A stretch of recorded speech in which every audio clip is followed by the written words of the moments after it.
आजारी, पण तो मनाचा आजार पण दिसू शकते काय? नाही, है ना. मनाचा आजार पण हे अनुभवावा लागतो. आणि जगाचा जर आपण सगळ्या जगाचा जर अभ्यास करायचा जर विचार केला, अनालिसिस केला, तर प्रभुपाद सांगतात की 99% लोक, किती 99% लोक जे आहेत हे मानसिक रुग्ण असतात. कोणाचा मानसिक रोग फक्त थोडासा असतो, कोणाचा मोठा असतो. ज्याचा मानसिक रोग मोठा आहे त्याचं फक्त दिसतं की हा मानसिक रोग आहे ना. तर कमी जास्त प्रमाणात आपण मानसिक रोग कोण्या अनुषंगानं की कोण्या तरी चुकीच्या गोष्टीला आपण सत्य समजून त्याला पकडून त्याच्या मागेच आपलं जीवन नष्ट करतो, है ना. जसं आपण पाहतो की आता तुमच्या गावामध्ये दारू पिणारे लोक आहेत का? आहेत, है ना. आमच्याही गावात आहे. मला वाटलं तुमचं गाव धार्मिक आहे तर कदाचित नसेल. बरं, त्या दारूवाल्याच्या दुकानाला बोर्ड लावा लागले का कधी? कोणा कोपऱ्यात जाऊन विकायला लागला तिथे चित्कार करते. आणि दूध विकणाऱ्याला बोर्ड लावा लागते, इथे शुद्ध गाईचे गावरान आमका गॅरंटीचे दूध, है ना, पाणी न टाकता मिळेल. काही लोक घ्यायला जातात काय, त्याला घरी जाऊन दूध घरी जाऊन विकायला लागते, है ना. आणि दारूवाला कोणाही एखाद्या शेतात जरी त्यानं भट्टी लावली तरी बरोबर लोक जातात, है ना. हा काळाचा प्रभाव आहे. आणि कशामुळे होते? त्यांना असं वाटते की ते पिल्यामुळे आपल्याला काय मिळेल? आनंद, है ना. दारू पिल्यानं काय मिळेल? आनंद, असं त्यांना वाटते. पण हे सत्य आहे काय? नाही ना, सत्य नाही आहे. म्हणजे हा काय झाला? त्यांचा मानसिक आजार, है ना. सत्य नाही आहे, पण त्याला काय समजलं की बा हे सत्य नाही आहे. दारूमध्ये जर आनंद असता तर दारू पीत नसतं राहिला ना. कोण्या तरी दिवशी त्यानं म्हटलं असतं की आता बस झालं मग बरं. पण असं होते का कधी? नाही. त्याला आणखीन पहिले 1 ग्लास घेत असेल तर आता 10 ग्लास घ्यावा. मग सुख जर असतं त्याच्यात तर त्याला मिळालं असतं की नाही. मग त्याला आणखीन प्यायची काय गरज पडली, है ना.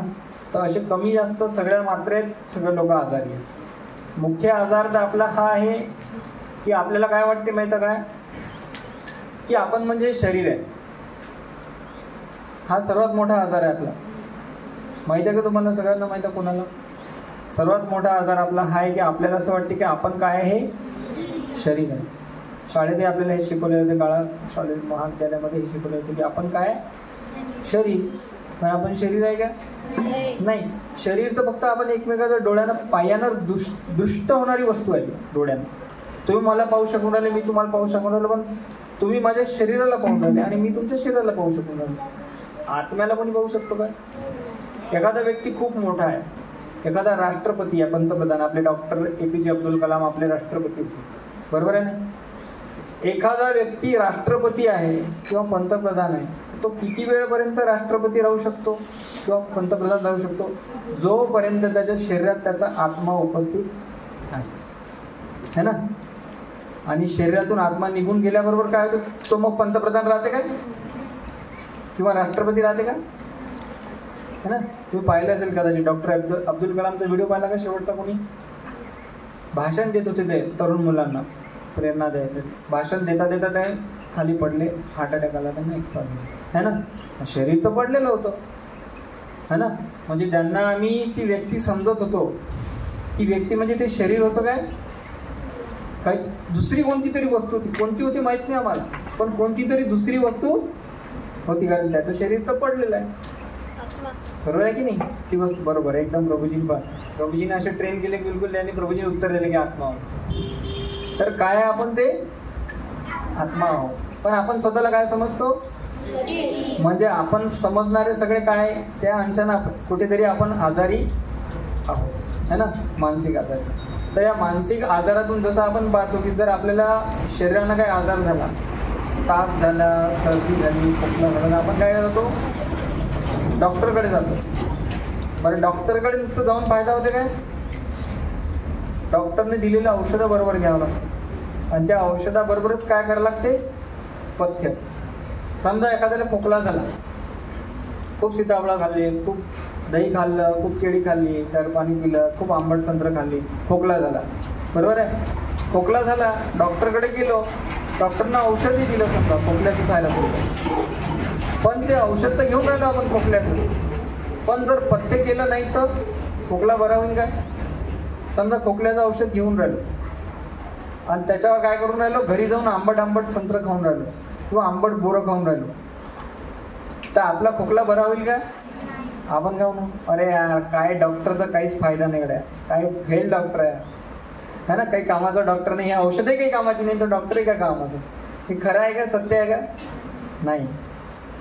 डॉक्टरही चांगला होता, त्यांना ट्रीटमेंटही चांगली केली, औषधही चांगलं होतं, पण आपण काय केलं, पथ्य केलं नाही है ना. तर हे पथ्याचं महत्व आहे. आज आपण आपल्याला जो व्यवहारात जो टॉपिक आपल्याला दिला आहे की भगवद्गीतेचे व्यावहारिक पालन, माझ्या जीवनामध्ये भगवद्गीता कशी कामाची आहे किंवा मला काय फायदा. मस्त मोबाईल आहे, टी व्ही आहे, व्हॉट्सॲप आहे, इंस्टाग्राम आहे, फेसबुक आहे, याच्यावर मजा करायची सोडून भगवद्गीतेत का वेळ व्यस्त करायचा किंवा का वेळ टाइमपास करायचा. बरोबर वाटू शकते ना कोणाला. कोणत्याही गोष्टीचं महत्त्व असल्याशिवाय आपण तिचं पालन करू शकतो काय? नाही करू शकत. पण भगवद्गीता आपल्याला काय शिकवते, भगवद्गीता वास्तविक आपल्याला आपलं खरी ओळख करून देते. मी कोण आहो, कुठून आलो आहो, मी शरीर आहे की आत्मा आहे है ना. हे ज्ञान फक्त कुठे बाकीच्या कुठे मिळते का? हे विद्यापीठात शाळेत कोणी शिकवते का? हे ज्ञान फक्त भगवद्गीतेत आहे है ना. भगवद्गीता आपल्याला सांगते की तुम्ही शरीर नाही आहे, तुम्ही काय आहे, आत्मा. आणि कसा आत्मा आहे की जो भगवंताचा शाश्वत अंश आहे. म्हणजे आपण खऱ्या अर्थानं कोणाचे मुलं आहोत? कोणी म्हणे आम्ही आमच्या आईबाबाचे मुलं आहोत. पण आपल्या आईबाबांना आपल्याला कशाला जन्म दिला? शरीराला. शरीराला जन्म दिला ना, आपल्या आत्म्याला जन्म दिला का? पण या आत्म्यामुळेच तर आपल्या शरीराचं अस्तित्व आहे. यातला आत्मा जर आता निघून गेला तर आपण काय म्हणतो, अरे मेला रे बा, मेला रे बा है ना, म्हणतो की नाही. मेला की काय करतो, 24 घंट्यात मग त्याची विल्हेवाट लावतो है ना. तर सर्वात खरा शरीरात महत्वाचा पार्ट कोणता आहे आपल्या? आत्मा, की ज्याच्यामुळेच ते सगळं आहे. पण त्यालाच जाणलं नाही, फक्त शरीरालाच समजलं की मी म्हणजे शरीर. मग मी म्हणजे शरीर, तर मग या शरीराला सुखी करणं म्हणजे जीवनाचं ध्येय. मी कशानं सुखी होईल? त्या शरीराला सुखी केलं ना. मग चांगले चांगले मस्त बढिया बढिया ब्रँडेड कपडे घालायचे, मस्त चमचमीत काहीतरी खायचे, हां, भजे, पुरी, आलूगोळा है ना, बासुंदी, कचोरी, जे जे आवडते ते है ना. मस्त चांगली 4 व्हीलर घ्यायची, मस्त भूर फिरायला जायचं है ना. हेच आयुष्य होईल ना. कारण काय, मी म्हणजे शरीर आहे. पण हे सत्य आहे काय? नाही. म्हणजे आपली खरी ओळख आपल्याला कोण देते? भगवद्गीता देते की तुम्ही काय शरीर नाही आहे, आत्मा आहे. नुसतं शरीराच्या रक्षणासाठी जर आपण आयुष्य खर्च केलं आणि आपल्या आत्म्याकडे जर आपण दुर्लक्ष केलं तर आपण सुखी होऊ शकू का? नाही. बरोबर आहे की नाही. कारण प्रत्येक गोष्टीची वेगळी गरज असते. त्या गरजेची पूर्तता वेगळ्या पद्धतीने केल्या जाते. जसं की समजा आपल्याला तहान लागली तर आपण काय करतो? पाणी पितो. पाणीच प्यावं लागेल ना, का तूप पिऊन चालेल? पण म्हटलं प्रभूजी नाही, पाण्यापेक्षा हवा तुम्ही आमच्याकडे पाहुणे आले, तुम्ही पाणी काय पिता प्रभूजी? आमच्या घरी मस्त गावरान म्हशी आहेत, गावरान गाई आहेत, तुम्ही ग्लासभर तूपच प्या. होणार का? भागणार का ताण? पळून जाणार पाहुणा तिथून. मग तिने पाणी नाही पाजत, तूपच पाजतात है ना. म्हणजे तहान लागली तर काय करावं लागेल, आणि भूक लागली तर जेवण करावं लागेल. भूक लागली पाणी पिलं असं होईल का? चालेल का? है ना. म्हणजे प्रत्येक गोष्टीची वेगळी गरज आहे, तर ती त्या पद्धतीनेच पूर्ण करावं लागेल. तहान लागली तर पाणीच प्यावं लागेल, आणि भूक लागली तर जेवण करावं लागेल. तसंच शरीराची गरज वेगळी आहे. कपडे घालायला लागतील, खाणं पिणं लागेल, घर लागेल, वस्त्र लागेल, अंगावर घालायला कपडे लागतील. पण आत्म्याची गरज हे आहे काय? आत्म्याची गरज ही नाही. आत्म्याची गरज आहे भगवंत, ईश्वर. जर आपल्याला खऱ्या अर्थानं सुखी व्हायचं असेल है ना, तर आपल्याला काय करावं लागेल? आपल्या भगवंताशी संबंध जोडावा लागेल. कोणी म्हणेल आम्हाला आवश्यकता नाही आहे, आम्ही तर लहान लहान मुलं आहोत, मस्त खेळू, कबड्डी खेळू, खो खो खेळू, क्रिकेट खेळू किंवा लुडो खेळू है ना. आम्हाला याची काही आवश्यकता नाही, आम्ही तर मस्त मजा करून राहिलो होतो घरी.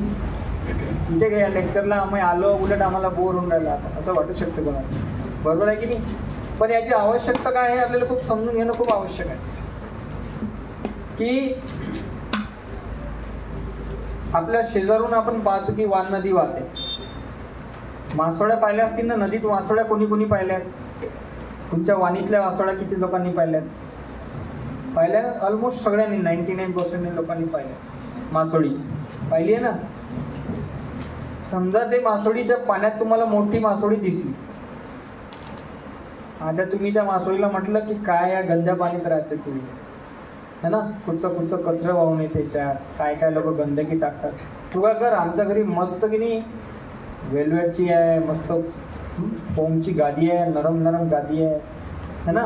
तर मासोळी बाई तू काय कर, आमच्या घरी चाल गादीवर झोपायला, है ना? तिनं गंमत म्हटलं बा चांगला माणूस, भला माणूस दिसते, हरे कृष्णाचा माणूस दिसते, विश्वास ठेवू शकतो.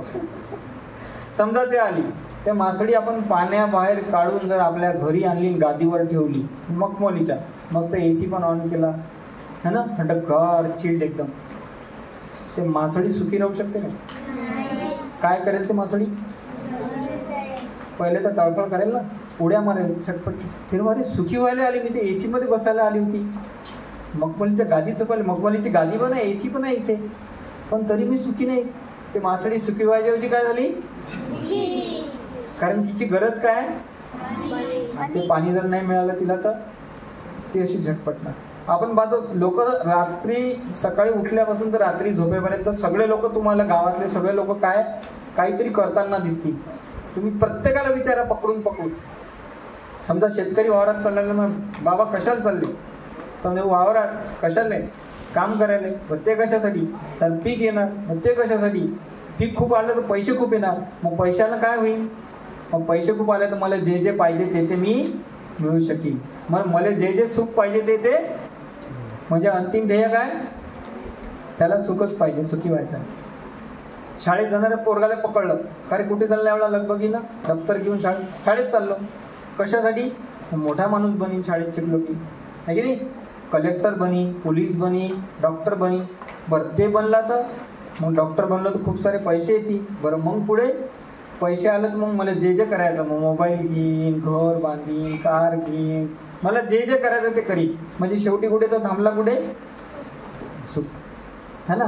म्हणजे प्रत्येकाचं टार्गेट आपलं सगळ्याचं एकच आहे, है ना?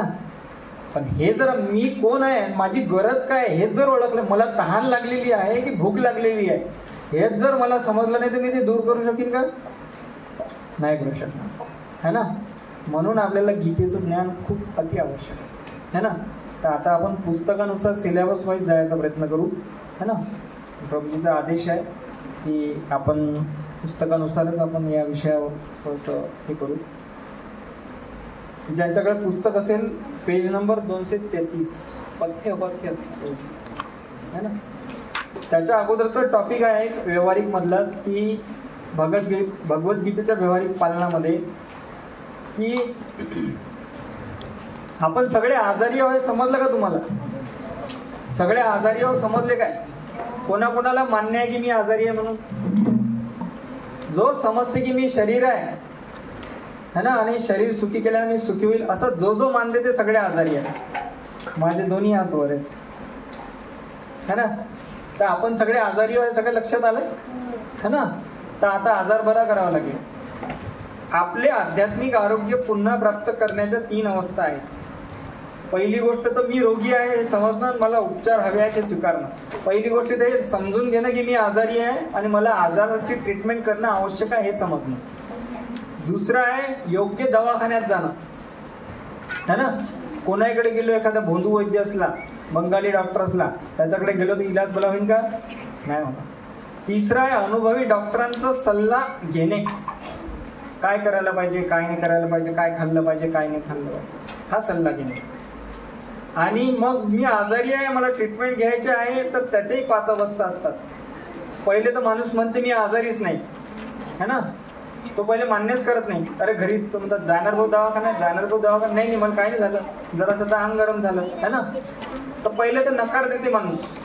जबरदस्ती केली तर मग काय, त्याला राग येते, क्रोध येते, है ना? आणि मग तो सौदा करते, नाही आज नाही उद्या जाईन, मग गोळीच खाऊन पाहतो, है ना? टाळाटाळ करते. चौथा आहे नैराश्य, है ना? आणि 5वं असते स्वीकृती. तो म्हणते नाही आता अंगाबाहेर ताप झाला, आता मला डॉक्टरकडे जावंच लागेल. तर आता आध्यात्मिक दृष्ट्या मंदिर आपल्या आध्यात्मिक आरोग्याचा उपचार करणाऱ्या दवाखान्या समान आहे. आत्म्याचा दवाखाना कोणता आहे? मंदिर. मंदिर जे आहे हे काय आहे? आपण समजतो घंटी वाजवायची, तिथे काहीतरी पूजा अर्चा करायची, अगरबत्ती वाहायची, जायची. पण खऱ्या अर्थानं आत्म्याच्या हिशोबाने जर विचार केला तर मंदिर काय आहे? काय आहे मंदिर? दवाखाना. कोणाचा दवाखाना? आत्म्याचा. Very good. दिव्य ज्ञान देणाऱ्या महाविद्यालया समान आहे आणि आपल्या शुष्क हृदयाला प्रेमाने चिंब करणाऱ्या सरोवरा समान आहे. ज्याप्रमाणे आर्द्रता सर्वत्र आहे परंतु पाणी आपल्याला नळातून प्राप्त होते. आता हवेत बाष्प सगळीकडेच असते, माहित आहे तुम्हाला. ह्युमिडिटी, बाष्प, पाण्याची वाफ सगळीकडे आहे. पण जर आपल्याला पाणी प्यायचं असेल तर आपण अशी जीभ घेऊन फिरणार आहे काय? आपल्याला नळातून येणारच पाणी लागेल, है ना. तसंच भगवंत तर सर्वत्र आहेत. अणु, रेणू, है ना, झाडात, झुडपात, दगडात, माती. पण त्याची विशेष अनुभूती घ्यायला जर असेल तर आपल्याला काय करायला लागेल? मंदिरात जावं लागेल. कारण मंदिरामध्ये भगवंताचे प्राणप्रतिष्ठित विग्रह असतात. तिथे आपल्याला भगवंताच्या शक्तीचा विशेष अनुभव होऊ शकतो. आपण मंदिरात गेलो तर आपल्याला वेगळा आनंद येते ना, असं वेगळा उत्साह आल्यासारखा वाटते ना. असं कोणी आहे का की मंदिरात गेल्यावर असं वाटते नाही बोरिंग होऊन राहिलं? मंदिरात गेल्यावर एक वेगळ्या प्रकारचा उत्साह आणि आनंद वाटतो, है ना.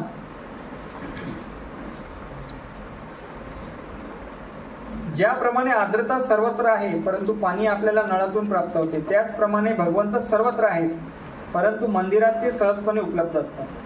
ज्याप्रमाणे एक अनुभवी डॉक्टर सरकारद्वारे अधिकृत महाविद्यालयात येतात त्याचप्रमाणे गुरु श्रीकृष्णांद्वारे अधिकृत परंपरेतील असायला हवे आणि याचे चरित्र निष्कलंक असावे. आता ट्रीटमेंट बरी करण्याकरता जो डॉक्टर आहे तो डॉक्टर ओरिजिनल असला पाहिजे ना, नकली असून चालेल का? त्यानं चांगल्या महाविद्यालयात शिक्षण घेतलेलं असलं पाहिजे, त्याची डिग्री बोगस नसली पाहिजे, तो चांगला डॉक्टर असला. हे बरोबर आहे की नाही? कोणाकडे जाऊ शकतो का आपण बोगस डॉक्टरकडे? है ना, नाही जाऊ शकत. त्याचप्रमाणे आपण कोणाच्याही जर नांदी लागलो, कोणाही बाबाजी बुवाजी याच्या मागे लागलो तर आपलं भलं होईल काय? है ना. कोणी काही सांगणार, कोणी काय सांगणार, कोणी काय सांगणार. परंतु त्यानं ऑथेंटिक डिग्री घेतलेली असली पाहिजे. डिग्री म्हणजे काय? तर गुरु महाराजांना काय डिग्री घेतलेली असली पाहिजे का? नाही. तो जसं की एखादा डॉक्टर आहे, समजा मी डॉक्टर आहे तर मी कोण्यातरी कॉलेजमध्ये ऍडमिशन घेतली मेडिकल फील्डच्या, की फक्त कोट घातला आणि स्टेथो घेतला की डॉक्टर बनू शकते काय? समजा पांढरा कोट घातला आणि स्टेथोस्कोप घेतला तर डॉक्टर बनणार आहे काय?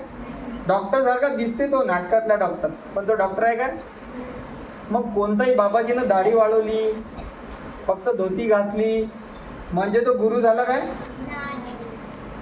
आपण पाहतो ना असे अनेक लोक कोणा बाबाजी बुवाजीच्या मागे लागतात. मग काही दिवसानं पाहतो की तो काहीतरी लफडा करतो, काहीतरी घोटाळा करतो, है ना. म्हणजे इतक्या सगळ्या लोकांची श्रद्धा नष्ट होते. मग दोष त्या बाबाजीचा दोष नाही आहे, दोष कोणाचा आहे? त्याला जे फॉलो करून राहिले ते. कारण त्यांनी हेच पाहिलं नाही की तो खरा आहे की खोटा आहे, है ना. त्यांना सांगत गेले ते करत गेले, सांगत गेले ते करत गेले. पण असं जर केलं तर फसवणूक होईल की नाही? नकली डॉक्टरच्या हाती जर गेलं तर आपल्या प्राणही संकटात येऊ शकतात की नाही. म्हणून तो विशिष्ट महाविद्यालयातून शिक्षण घेतलेला डिग्री प्राप्त डॉक्टर असला पाहिजे. तसंच जो साधू आहे तो 4 जे अधिकृत संप्रदाय आहेत, 4 संप्रदाय आहेत. म्हणजे असं समजा की 4 युनिव्हर्सिटी आहेत. या युनिव्हर्सिटीतून ज्यांना डिग्री घेतला त्यालाच ओरिजिनल डॉक्टर म्हणा लागेल. तर 4 युनिव्हर्सिटी कोणत्या आहेत? पहिला आहे ब्रह्माजीनं ओपन करेल युनिव्हर्सिटी आहे, एक आहे ब्रह्म संप्रदाय. दुसरी शंकरजीनं ओपन केलेली युनिव्हर्सिटी आहे, त्याला म्हणतात रुद्र संप्रदाय. तिसरी आहे लक्ष्मी देवीने ओपन केलेली युनिव्हर्सिटी आहे, लक्ष्मी देवीने, तिचं नाव आहे श्री संप्रदाय. आणि चौथी युनिव्हर्सिटी आहे 4 कुमार आहेत, चतुष्कुमार, सनक, सनातन, सनंदन, सनत कुमार यांनी ओपन केलेली, त्याला म्हणतात कुमार संप्रदाय. त्या 4 संप्रदायाशी संबंधित तो गुरु असला पाहिजे तर तो साधू खरा, आणि त्या साधूला आपण शरण जाऊ शकतो. अकस्मात उभे राहणारे जे असतात एकदम स्वयंसिद्ध साधू, स्वयंसिद्ध संत, स्वयंघोषित असतात ते, है ना, स्वयंघोषित असतात. मग खूप काही दिवस चालतात, लोक मेढ्यासारखे त्याच्या मागे जातात, पण काही दिवसांना लक्षात येते की ते घोटाळे करतात. मग आपली पण श्रद्धा काय होते, अरे म्हणतात काय हे देव देव करतात आणि काय काहीतरी विचित्र वाईट गोष्टी करतात. बरोबर आहे ना. चूक त्यांची नाही आहे, चूक त्याची आहे. कारण आपण योग्य ऍडमिशन घेताना हे पाहिलं नाही की हे शाळा ओरिजिनल या कॉलेजला परमिशन आहे की नाही आहे. बोगस कॉलेजमध्ये, बोगस युनिव्हर्सिटीत आपण ऍडमिशन घेतली है ना. म्हणून 4 संप्रदाय म्हणजे काय आहेत, 4 युनिव्हर्सिटी आहेत है ना. जसं अमरावती युनिव्हर्सिटी, नागपूर युनिव्हर्सिटी, अशा युनिव्हर्सिटी है ना. त्यांचं चरित्र पण निष्कलंक असलं पाहिजे, त्याला स्वतः भगवंताविषयी प्रेम असलं पाहिजे है ना, भगवंताविषयीचं ज्ञान असलं पाहिजे. अर्जुनाला श्रीकृष्णाकडून जे ज्ञान प्राप्त झाले होते तेच ज्ञान परंपरेतील गुरुकडून आपल्याला मिळते. आपले गुरु श्रीकृष्णाच्या कृपेला त्यांच्या गुरुकडून प्राप्त करतात आणि एक पारदर्शक माध्यम बनून ते आपल्याला ती कृपा प्राप्त करतात. जे कोणते आपले गुरु असतात, जे ओरिजिनल गुरु आहेत, ते कसे आहेत. एखाद्या पावरचं सॉकेट असते ना, होल्डर मध्ये आपण पिन टाकतो, टीव्हीची पिन खोचतो, फ्रीजची, कूलरची पिन खोचतो, तशा पॉवर सॉकेट सारखे असतात. आणि भगवंत काय असतात, पॉवर स्टेशन सारखे असतात. आणि तिथून ते वायरच्या माध्यमातून आपल्याला मिळते.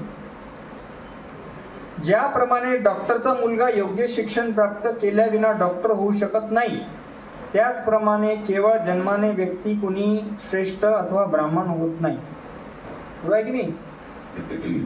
आपण समाजामध्ये पाहतो, हरे कृष्णा बोल, श्री हरी बाबू की जय.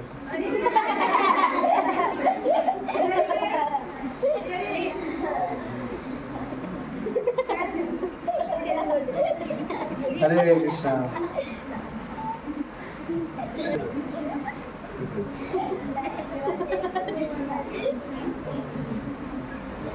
कोणी डॉक्टरचा मुलगा जर आहे तो डॉक्टर होऊ शकते का. फक्त समजा एखादा व्यक्ती डॉक्टर, आता मी डॉक्टर आहे समजा, बरोबर आहे.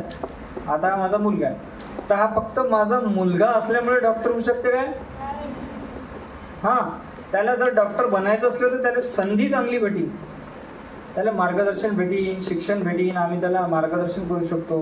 पण त्याला डॉक्टर बनण्यासाठी काय करायला लागेल, योग्य महाविद्यालयात ऍडमिशन घ्यायला लागेल, शिकायला लागेल, आणि त्याच्या कौशल्यानं तो डॉक्टर बनवू शकते. तसंच त्याच्यामध्ये सांगितलं की जे समाजातली सर्वोत्कृष्ट व्यक्ती जी आहे, सर्वोत्तम, ती ब्राह्मण म्हटल्या जाते है ना. जी ज्ञानी व्यक्ती आहे त्याला आपण ब्राह्मण म्हणतो. तर ती व्यक्ती फक्त ब्राह्मणाच्या पोटी जन्माला आल्यानं ब्राह्मण होते का कोणी, त्याचे गुण असले पाहिजे है ना, असं याच्यामध्ये म्हणतो. आता भगवद्गीतेचे व्यवहारिक पालन भाग 2 आपण आता सर्वात महत्वाच्या टॉपिकवर डिस्कस करणार आहे. आता हा जो सेकंड आहे गाभा, हा खूप महत्वाचा आहे आणि हा टॉपिकच आपण चांगल्या पद्धतीने घेणार आहे. कारण आपल्याला जर हरे कृष्ण महामंत्राचा जप जर व्यवस्थित आणि रेग्युलर करायचा आहे आणि भक्तीचा आनंद काय आहे तो जर खऱ्या अर्थानं चाखायचा आहे, तर आपल्यासाठी काही पथ्य आणि अपथ्य, वाईट गोष्टी, चांगल्या गोष्टी जाणून घेणं खूप आवश्यक आहे. ज्याप्रमाणे रोग्याने आजाराला थांबवण्यासाठी अपथ्याचे पालन केले पाहिजे, त्याचप्रमाणे आपण आध्यात्मिक आरोग्यासाठी हानिकारक असलेले कार्य करू नये. आध्यात्मिक रोगमुक्तीची 4थी अवस्था आहे हानिकारक वस्तूपासून दूर राहणे, अवॉइडिंग द हार्मफुल थिंग्स. अपथ्य वाईट काय आहे, अपथ्य वाईट आहे का. आपल्याला अपथ्य किंवा अहितकर गोष्ट टाळणे चांगले वाटत नाही, कारण यामुळे आपल्या स्वातंत्र्यावर अंकुश लागतो. तथापि यामुळे आपले वाईट सवयीपासून संरक्षण होते, म्हणून ते आपल्यासाठी चांगले असते. जी मुले जास्त चॉकलेट खात नाहीत त्यांचे दात इतर मुलांपेक्षा अधिक निरोगी राहतात. अपथ्य जर केलं आपण, चॉकलेट जास्त प्रमाणात चॉकलेट खाणं चांगलं आहे का, आहे का. आणि जर खाल्लं कोणी तर काय होईल, दात पितील, डॉक्टरकडे दवाखान्यात जावं लागेल. दवाखान्यात जायचा थोडा त्रास खूप होतो है ना. म्हणून जास्त चॉकलेट खाऊ नये है ना. चॉकलेट न खाणे अपथ्य वाईट आहे. चॉकलेट जास्त खाणं चांगलं नाही आहे, म्हणून त्याच्यापासून दूर राहायला पाहिजे. दोरा पतंगाला बांधून ठेवतो, परंतु त्या दोऱ्याच्या मदतीनेच पतंग आकाशात उडू शकते. दोऱ्याविना तो पतंग कधीच उडू शकणार नाही. क्रीडा, शिक्षण, संगीत, कला इत्यादी प्रत्येक क्षेत्रामध्ये विशेष यश केवळ कठोर नियमाचे पालन केल्यावरच प्राप्त होते. कोणतीही गोष्ट जर प्राप्त करायची असेल तर काय करायला पाहिजे, कठोर नियम असतात. शाळेत जर जायचं तर शाळेत रेग्युलर जावं लागेल, वेळेवर अभ्यास करावा लागेल, एक्झाम्स द्यावं लागतील वेळेवर. हरे कृष्ण. कोणी म्हणेल की रस्त्यावरचा लाल दिवा नसता तर आपण पटापट निघून गेलो असतो, परंतु त्या दिव्याविना वाहतुकीचा खोळंबा होईल हे आपल्याला माहीत आहे. लाल दिवा आपल्या गतीला बाधित करीत असल्याचे वाटते, पण यामुळे वाहतूक सुरळीत चालू असते. त्याचप्रमाणे आध्यात्मिक जगाकडे जाणारी आपली यात्रा सुरळीत करण्यासाठी असे 4 नियम आहेत जे आपल्याला मदत करतात. आता शहरामध्ये आपण गेलो, बहुतांशी लोक शहरामध्ये ट्रॅफिकचे सिग्नल किती लोकांनी पाहिले? ट्रॅफिक सिग्नल्स मोठ्या मोठ्या शहरात असतात है ना. आपण जर गेलो तर काय बऱ्याच वेळा लाल लाईट लागलेला असते ना. लाल लाईट लागलेला असलं तर काय करायला लागते? आणि पिवळा असला तर रेडी हो, आता काही सेकंदाच असते. आणि ग्रीन लागला म्हणजे गो, जा. रेड म्हणजे स्टॉप. लालचा अर्थ काय होते? स्टॉप. आता आपण गाडी घेऊन गेलो, समजा जगन्नाथ रथयात्रेसाठी गेलो समजा अकोल्याला, है ना, सगळेचे सगळे गाडीचे, आणि गावात गेलो आणि लाईट लागला. आता प्रभूजी काय म्हणतात समोर? अरे काय म्हणतात, हा लाल लाईट कशाला लावला इथे फालतू, आहे की नाही? त्या लाल लाईटामुळे आम्हाला थांबायला लागलं, टाइमपास होऊन राहिला. इतक्या घाईघाईत आम्ही घरून निघालो, 10 मिनिटं सिग्नलवरच लागून राहिले आम्हाला, है ना. हा लाल लाईट काढून टाकायला पाहिजे, काही कामाचा नाही हल्ला. असं आहे का? तर लाल लाईट आपल्याला जरी थांबवत असला की म्हणते थांबा आता, तर ते आपल्या फायद्याचं आहे की नाही? का फायद्याचा आहे? समजा आपण लाल दिव्यावर थांबलो नाही, तो लाल दिवा काढून टाकला, काय होईल सांगा बरं? अजून हा, ट्रॅफिक जाम. कारण कोणी कशी गाडी घुसेल, कोणी काळी ट्रॅफिक जाम होतं ना, पाहिलं ना. तो इकडून घुसवते, तो तिकडून घुसवते, तिकडून सगळी ट्रॅफिक जाम. मग गाडी मागे जाऊ शकत नाही, पुढे जाऊ शकत नाही. 1-1 तास इथून घरापर्यंत जायला कधी कधी 1 तास लागू शकतो, इतकी ट्रॅफिक जाम होते. हे कशामुळे होते? ज्या ठिकाणी सिग्नल नाही त्याच ठिकाणी फक्त होते. तर तो लाल लाईट आपल्याला थांबवून राहिला काय? आपला वेळ खर्च करून राहिला काय? नाही, तो थांबवून उलट आपला भविष्यात व्यर्थ जाणारा वेळ काय करून राहिला? वाचवून राहिला. तसेच हे जे 4 नियम असतात, भक्ती करायचं म्हटलं म्हणजे नियमाचं पालन असते. आता इथे हरे कृष्ण केलं, गावात जाऊन लोकांची गच्ची पकडली आणि शिव्या दिल्या, लोक काय म्हणतील? चांगलं म्हणतील का? अरे काय फायदा म्हणतील, एवढं हरे कृष्ण करतात आणि गावात येऊन शिव्या देतात. चांगलं म्हणेल का आपल्याला कोणी? चांगलं म्हणायचं थोडं आपल्यालाही चांगलं वाटणार. आपल्याला समज आपलं मन म्हणे नाही यार, आपण हे करतो, आपण असं नाही करायला पाहिजे, आहे की नाही. तर हे जे रेड सिग्नल जो आहे हा काय एक प्रकारचा आपल्या फायद्याचा आहे. तसे 4 नियम आहेत भक्तीच्या क्षेत्रामध्ये. जे लोक भक्ती करू इच्छितात, भक्तीत प्रगती करू इच्छितात, खऱ्या अर्थानं आयुष्यात सुखी होऊ शकतात, आनंदी होण्याची ज्यांना इच्छा आहे, त्यांच्यासाठी हे 4 नियम अति महत्वाचे आहेत. कान देऊन ऐका. ज्याला 1 कान असेल त्याने 1 कान उघडा, ज्याला 2 कान असतील त्याने 2 उघडा. 2 कानावाले जात सगळी ते हरी बोल. 4 नियम कोणाला माहिती आहेत का? 4 नियम कोणते कोणते आहेत? भक्तीचे 4 प्रमुख नियम आहे का कोणाला माहिती? गौरव प्रभूजी, 4 रेग्युलेटिव्ह प्रिन्सिपल्स. हरी बोल. सांगा माता, एक सांगायचं. मांसाहार करणे न करणे, बरोबर आहे. म्हणजे आम्ही मांसाहार करणार नाही. अजून कोणाला माहिती आहे? दुसरं सांगा. जुगार खेळणार नाही. तिसरं सांगा. Very good, excellent. अजून व्हेरी गुड, एक्सलंट. पर स्त्री किंवा परपुरुष अनैतिक संबंध म्हणतात. चौथा नशापणी. हरी बोल. जय हो. सचिन प्रभू की जय हो. जगन्नाथ भगवान की जय. श्री प्रभुपाद की जय. खूप छान. आता एका गोष्टीवर आपण पाहू. या 4 गोष्टीवरच आपण आज विचार करणार आहे ना. डॉक्टर असल्यामुळे मी आता अपत्यच सांगतो तुम्हाला की कशानं काय. बरोबर आहे की नाही? पहिला नियम एकदम बरोबर सांगितलं त्यांनी, मांसाहार करणे. बरोबर आहे. मांसाहार करणे म्हणजे मांसाहार जर करायचा तर सगळ्यात पहिले काय करायला लागेल? त्या प्राण्याची हिंसा करायला लागेल ना. समजा त्याला चिकन खायचं, मटन खायचं, तो काय करेल? कोणाला तरी जीवाला कापा लागेल ना. की तसं फॅक्टरीमध्ये काही झाडाला लागते मटन चिकन? नाही ना. तुमच्या गावात लागते काय? आमच्या गावात नाही लागत. है ना. म्हणजे काय करायला लागेल सगळ्यात पहिले, त्यात कोणाचं जरी मांस खायचं आहे तर सगळ्यात पहिले काय करायला लागेल, हिंसा, है ना. आपण पाहतो कोंबड्या वागवतात, कबूतर वागवतात, लहानाचे मोठे करतात, मोठा झाला की त्याला धरतात पार्टी करायसाठी, चला आता त्याचा रविवार आहे म्हणता, आज त्याची भाजी घेऊ. ते एवढा लहानाचा मोठा केला, त्याला दाणे खाऊ घालू घरी, आणि त्याला एक दिवस फक्त जिभीच्या चोचल्यासाठी, पोट भरायसाठी काय करतात, पकडतात त्याला. त्या कोंबड्याला माहीत असते का की आज कापणार आहे आपल्याला, त्याला तर वाटते हा नेहमीसारखा आपल्यासाठी आपल्याला लाळ करून राहिला आपला, है ना. इतक्या विश्वासानं तो कोंबडा त्याच्याजवळ जाते, ते कबूतर त्याच्याजवळ जाते.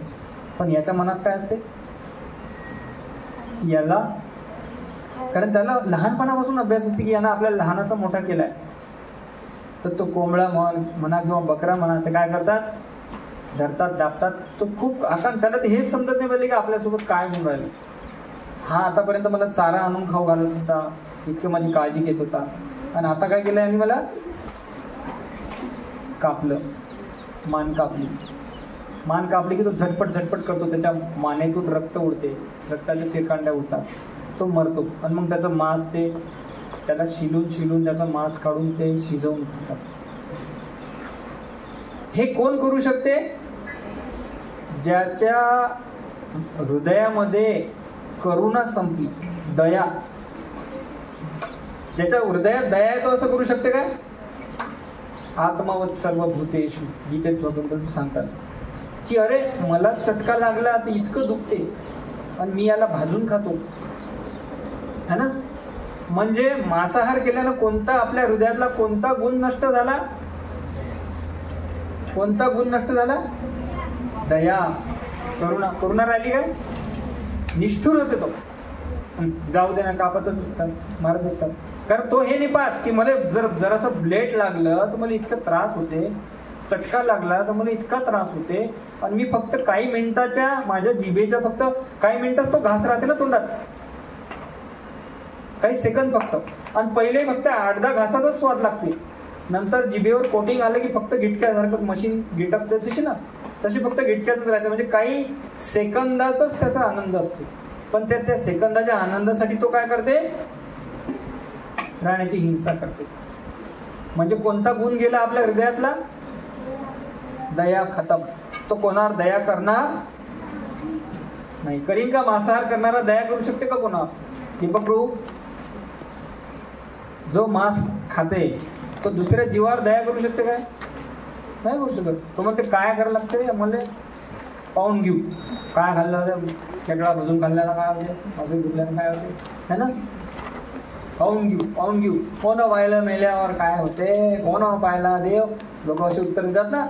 ते मांजरीसारखे असतात, असे डोळे बंद करतात. कारण तेले सत्य जर सांगितलं तर ते ऐकू शकणार नाही. कारण संस्कृत मध्ये सांगितलंय, आपल्या संस्कृत मध्ये सांगितलंय, जे खाल्ल्या जाते त्याला काय म्हणतात, मांस. काय म्हणतात, काय खातात लोक, मांस. संस्कृत शब्द आहे. काय म्हणा एकदा, मांस. माम 2 शब्द आहेत, माम सह. त्याचा अर्थ होते की माम म्हणजे माझ्याही सोबत, सह म्हणजे असंच. काय अर्थ झाला, माझ्याही सोबत असंच. कसं, ज्याचं जसं याचा मी ना मान कापली, जसं याला मी चुलीत इस्तवार टाकलं, त्याला जिवंत जाळलं, माझ्यासोबतही काय होईल, असंच. संस्कृत पा किती प्रगाळ भाषा आहे. मांस माझ्याही सोबत, म्हणजे खाताना विचार करा की माझ्याही सोबत असंच. आता विचार करा, खाणार आहे ना 2 मिनिटं, की तो बकरा आहे त्याला कोणी मानेहून कापून राहिलं, कसं वाटेल, किंवा चुलीत टाकून राहिलं, है ना. तर म्हणून का खायचं नाही. आता शाळेमध्ये शिकवले जाते, मी तुम्हाला सांगतो, शाळा कॉलेजमध्ये पण काही गोष्टी चुकीच्या शिकवल्या जातात. कारण ते असतात खाणारे म्हणून ते प्रमोट करतात की जर हाय प्रोटीन डाएट पाहिजे असेल, विटामिन्स पाहिजे असतील खूप सारे, तर मांस खा, है ना. संडे हो या मंडे रोज खाओ अंडे, फिर यमराज के पड़ेंगे अंडे. Very good. है ना. आता संडे हो या मंडे गिटकलो कि यमराज के पड़ेंगे. हरे कृष्णा. जय हो. डॉक्टर साहब, संडे हो या मंडे रोज खाओ अंडे और फिर यमराज के पड़ेंगे डंडे. तो किसको किसको खाना है डंडे. आता लोक म्हणतात आम्ही तर लय दिवसापासून खाऊन राहिलो, मी तर लहान असताना पासून मांस खाऊन राहिलो, चिकन खाऊन राहिलो, अंडे खाऊन राहिलो, काहीच तर झालं नाही माझ्यासोबत. आता मला सांगा, एखाद्या चोरानं चोरी केली, चोरी केल्याबरोबर त्याला शिक्षा मिळते काय. ते चोरी उघड होते, ते चोरी पकडल्या जाते, ते चोरी सिद्ध होते आणि मग काय होते, मग पोलीस काय करतात. पण तोपर्यंत 2-4 दिवस शिक्षा मिळाली म्हणजे त्याचा अर्थ असा झाला काय की अरे काहीच नसते हो, चोरी केली तरी काय होते, काही करा काही होते काय नाही. असं नाही, बरोबर आहे की नाही. आपण जे काही चांगलं वांगलं करतो, मृत्यूनंतर याचा प्रत्येकाचा हिशोब ठेवल्या जाते. आणि याचं कोणी म्हणू शकेल प्रभूची सबूत आहे का तुमच्याजवळ, काही सबूत देऊ शकता का तुम्ही की या जन्मात वाईट झाल्यानंतर पुढच्या मी केलेल्या वाईटामुळे माझ्यासोबत वाईट घडलं, याचा सबूत आहे का काही. आहे. मी मागच्या जन्मी वाईट केलं होतं, आता माझ्यासोबत वाईट होऊन राहिलं, याचं सबूत मी तुम्हाला दाखवू शकतो. तुम्ही आसपास पाहू शकता. अनेक लोकांना जन्मता डोळे नसतात, त्याचे डोळे डोळ्यासारखेच असतात. ॲनाटॉमिकली स्ट्रक्चरली जर विचार केला तर डोळे डोळ्यासारखेच असतात, पण ते डोळे पाहू शकतात का. कोण घेतली ते डोळ्यात पाहण्याची शक्ती कोणी काढली. भगवंतानी काढली. का काढली, विनाकारण काढली का. समजा पोलीस आले गावात तुमच्या गाडी घेऊन आणि कोणाला म्हटलं का घे या पोट्टाले अंदर, घ्या या माणसाला जेलात, असं करू शकते का तो. पोलीस कोणाला पकडते, अपराधी, ज्यांनी गुन्हा केला त्यालाच पकडू शकतो. तसंच हे जे उदाहरण आहेत आपण पाहतो, कोणाला हात नसते पाय नसते, असे दुर्धर आजार होतं की आपल्याला दया येते त्याच्यावर की हा मेला पाहिजे पटकन, इतके त्याचे हाल होतात.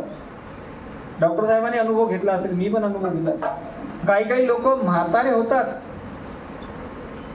शरीरात किडे पडतात, किडे, मांस सडते, त्याच्यातून पू निघायला लागते, किडे दिसतात डोळ्याने पण मरत नाही. मी एक व्यक्ती पाहिली आहे, डॉक्टर साहेब 6 महिने त्या व्यक्तीनं अन्न सेवन केलं नाही. किती, 6 महिने, पण मरूनच नव्हता नाही. घरचे लोक देवाकडे जाऊन प्रार्थना करते की देवा आमचं पुण्य घ्या, याला मरा लवकर. विचार करा, काहीतरी पूर्व वाईट असल्याशिवाय असं वाईट होऊ शकते काय. भगवंत निर्दयी असू शकतात काय, नाही. एखादा भगवंत न्यायाधीशासारखे असतात. न्यायाधीश कोणालाही शिक्षा देते का फाशीची. ज्यानं जसं कर्म केलं असेल त्याच्या हिशोबानं न्याय निवाडा होते, है ना. आपण म्हणू काय देव बापा परीक्षा पाहिजे एखाद्याची, है ना. किंवा तर काय देव इतका निष्ठुर आहे आमच्यासोबत, असं झालं. निष्ठुर नाही आहे. परमेश्वराचा याच्यात काही हस्तक्षेप नाही आहे. हे आपण आपल्या कर्माच्या फळानुसार बघतो. तर हा मांसाहाराचा गुण एक जो आहे, अनेक पापाची खाण आहे. आणि सर्वात महत्वाचा कोणता गुण नष्ट झाला मांसाहारामुळे, दया. हृदयातली दया नष्ट झाली.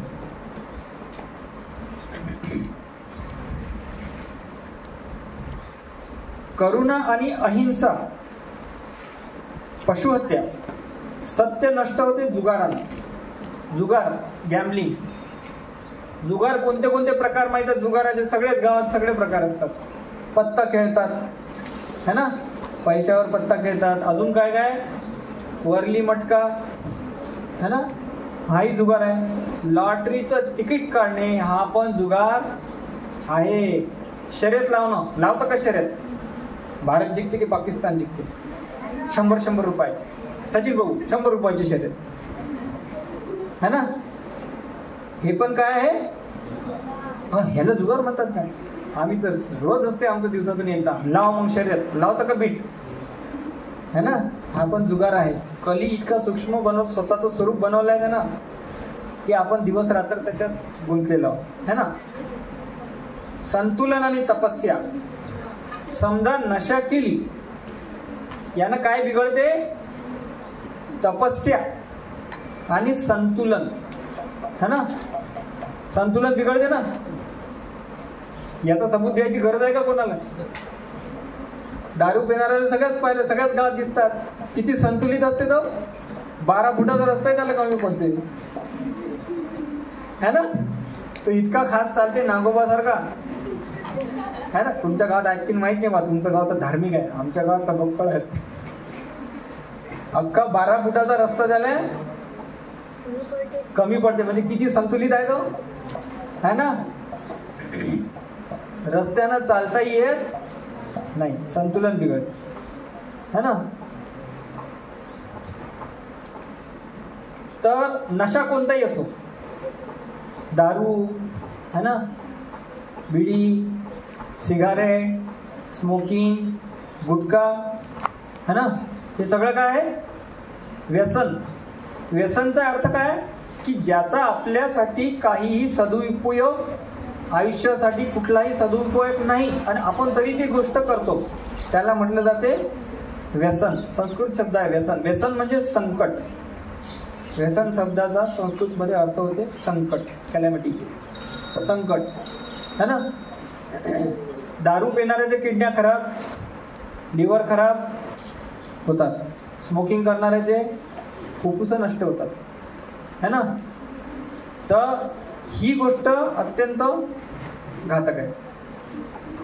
शुद्धता, अनियंत्रित मैथून केल्यामुळे, है ना, काय होते, शुद्धता चालली होते आयुष्यातली, कॅरेक्टरलेस होऊन जाते तो माणूस, है ना. त्याच्यानंतर जसं एक इंग्लिशमध्ये म्हण आहे की wealth is loss, nothing is loss. माहिती आहे का कोणाला आहे वर्ड्स?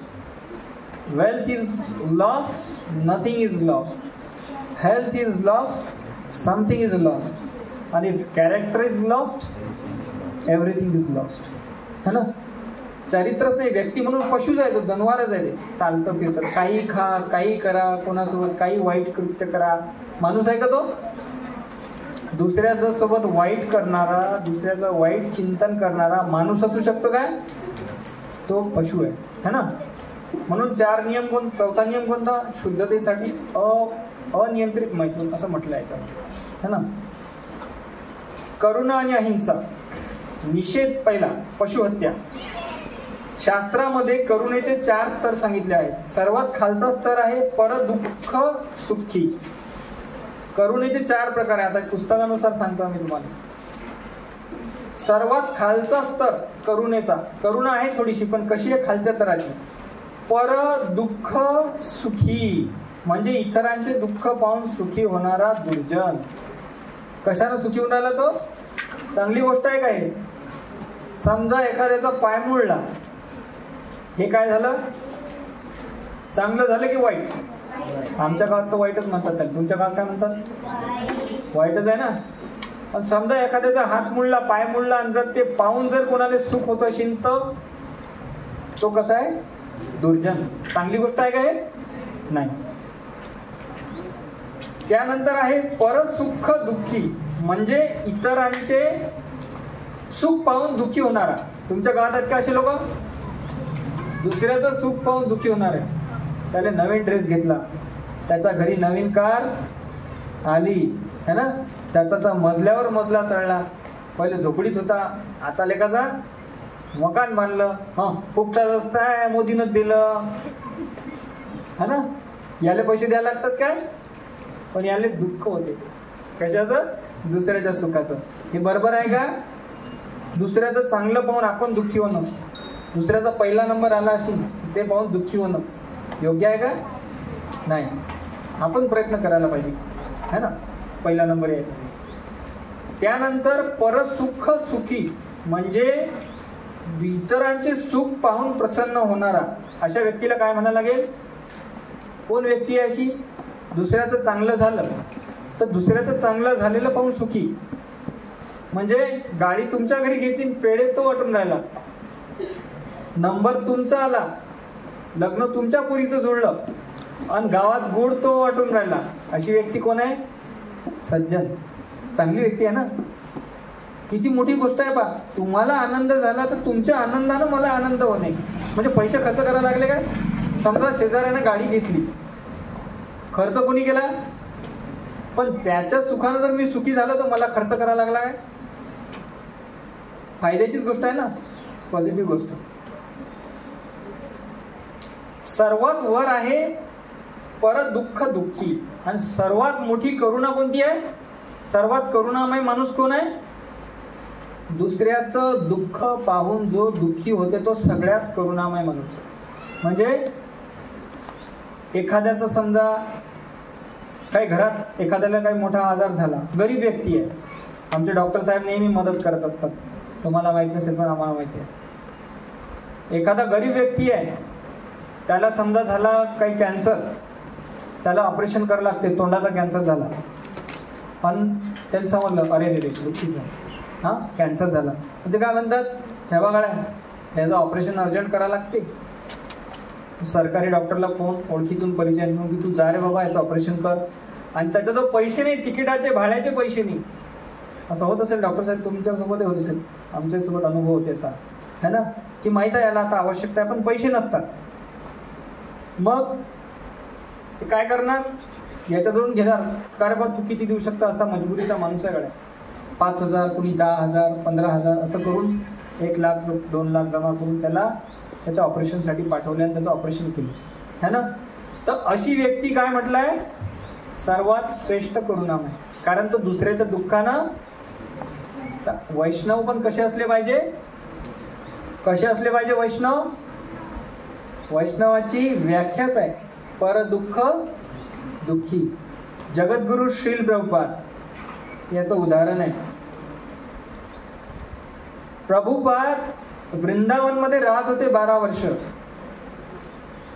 राधा दामोदर मंदिरामध्ये. वयाची 70 वर्ष झाले होते. किती?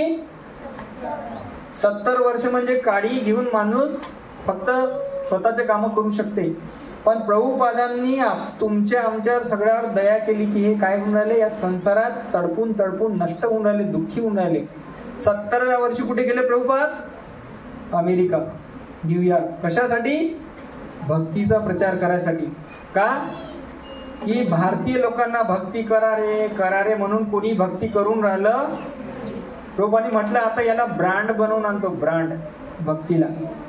ज्या वेळेला हे अमेरिकन लोक भक्ती करायला लागतील तर या अमेरिकन लोकांना पाहून भारतीय लोक काय करतील? हरे कृष्णा हरे कृष्णा. तुम्ही पाहिलं असेल ना, रस्त्याने रेल्वे स्टेशनवर प्रभुपादांची कृपा आहे. विदेशी लोक, त्यांना पैसा घेऊन विकत घेऊ शकत नाही तुम्ही, असे लोक आहेत. ते लोक काय करतात? प्रोनाउन्सिएशनही बरोबर नसते. हरे कृष्णा कृष्णा कृष्णा हरे हरे, हडे हडे हडे हडे है ना. हरे राम राम राम हरे हरे. बरोबर म्हणता येत नाही, पण बघा प्रभुपादांची कृपा. एक व्यक्ती सगळ्या जगाचं दुःख त्याला आपलं दुःख वाटलं, तुमचं आमचं दुःख त्यांना आपलं वाटलं, आणि ते दूर करण्यासाठी त्यांनी म्हटलं नाही, यांना एकमेव सुखी करू शकणारी गोष्ट कोणती आहे? कोणती गोष्ट आपल्याला सुखी करू शकते? भक्ती. भगवंताची भक्ती हीच फक्त खऱ्या अर्थाने. कारण जे सुखी होण्यासाठी जे गुण असतात ते कुठून प्राप्त असतात? भक्ती गुण. यस्य अस्ति भक्ती भगवती अकिंचना सर्वे गुणे तस्य समासते सुरा. भागवत मध्ये सांगितलं की देवतांमध्ये जे दिव्य गुण आहेत की ते गुण भक्तीमुळे आपल्यामध्ये यायला लागतात. पर दुःख दुःखी. श्रील प्रभुपाद दुःखी झाले नसते तर आपल्याला भक्ती भेटली असती का? प्रभूजी भक्त बनले असते का? राधानाथ महाराज बनले नसते. राधानाथ महाराज बनले नसते तर राधेश्याम प्रभू बनले नसते. राधेश्याम प्रभूच्या संपर्कात आले नसते तर सचिन प्रभू भक्त बनले असते का? आणि ते भक्त नसते बनले तर मी आज इथे असतो का? आणि तुम्ही मस्त इतका बढिया मंगल आरती, प्रसाद, जगन्नाथ आरती केली असती का? एक व्यक्ती दुःखी झाला म्हणून आपल्याला सुख.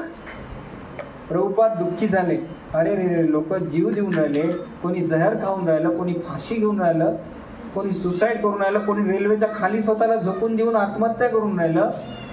तर हे यांचं दुःख दूर झालं पाहिजे है ना. तर प्रभुपाद दुःखी झाले म्हणून आपण काय झालं? सुखी है ना. तर असे आहे वैष्णवांचं दुःख.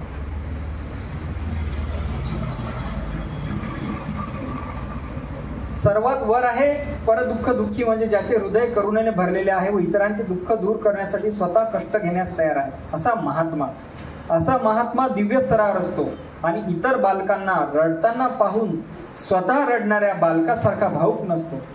हा महात्मा पूर्णपणे संतुष्ट आणि आनंदमग्न असतो. तो भगवंताची करुणा आणि प्रेमाचे वितरण करण्यासाठी कष्ट सहन करतो. इतरांना प्रकाश देण्यासाठी जळणाऱ्या मेणबत्ती समान तो असतो. जो समाज कल्याणासाठी आत्मबलिदान देतो, कारण भगवंताच्या पूजेची हेच सर्वोच्च पद्धत आहे. पशु हत्येची भर्त्सना का केली जाते? खालील 4 कारणामुळे आपण मांसाहार करीत नाही. मांसाहार का करायचा नाही? सगळ्यात पहिलं कारण आहे करुणा नष्ट होते. दुसरं कारण आहे शारीरिक रचना. जे प्राणी मांस खातात त्याचे आतडे छोटे असतात, त्याच्या शरीराचे 3 पट असतात. किती? 3 पट. त्याचं शरीर जितकं लांब आहे त्याच्या 3 पट त्याची आतडी असते. का? की ते मांस खाल्ल्यानंतर पटकन त्याच्या शरीरातून बाहेर गेलं पाहिजे, नाही तर ते कुजते. आणि जो शाकाहारी आहे त्याचे आतडे आपल्या शरीराच्या लांबीच्या 6 पट असतात. किती? आपले आतडे किती पट आहेत? 3 पट आहे की 6 पट? 3 पटवाला आहे का कोणी इथे? सगळे आपण शाकाहारी आहोत. आपल्या शरीराची रचना काय? आपले माणसाचे आतडे कसे आहेत?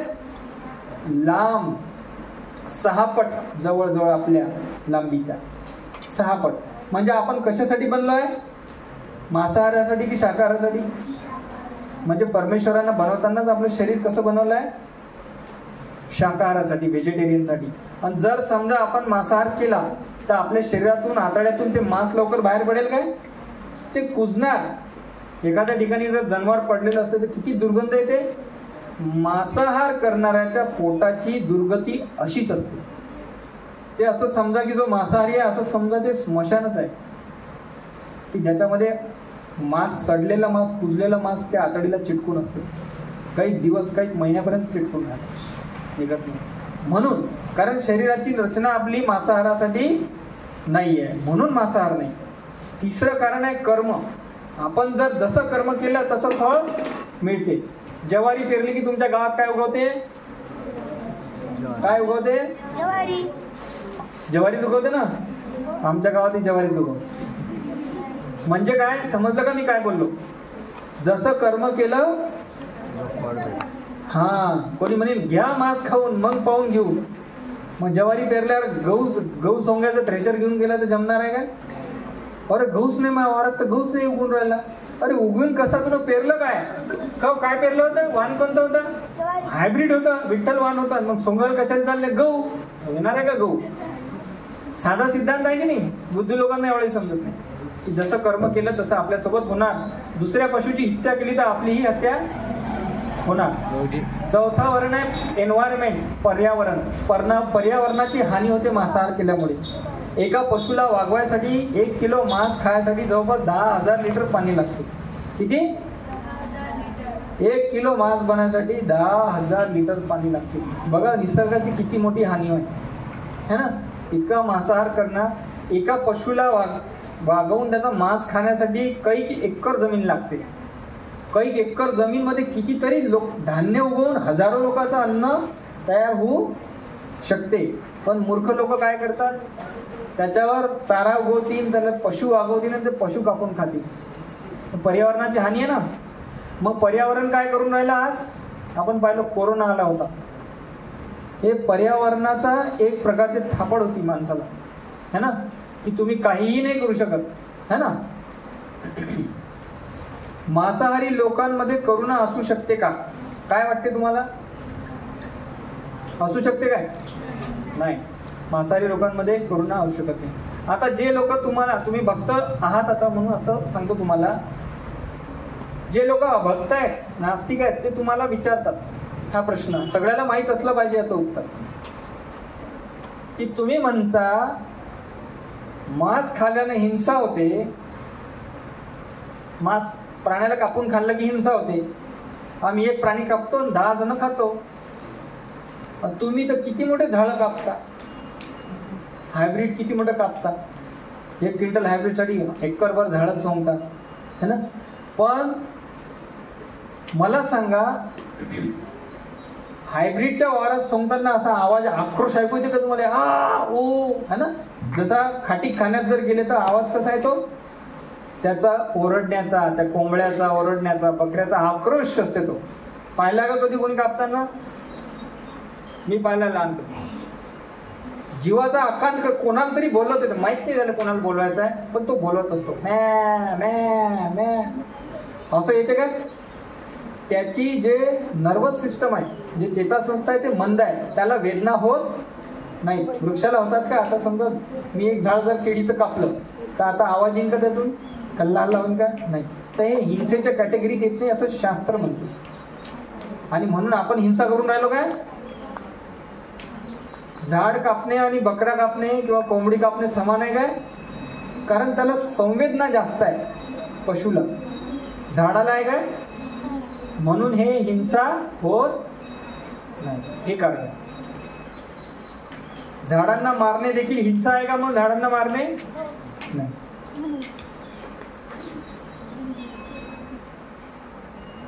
जुगार पाहिला आपण. तिसरं काय सांगितलं? नशा. नशा केल्यानं काय नष्ट होते?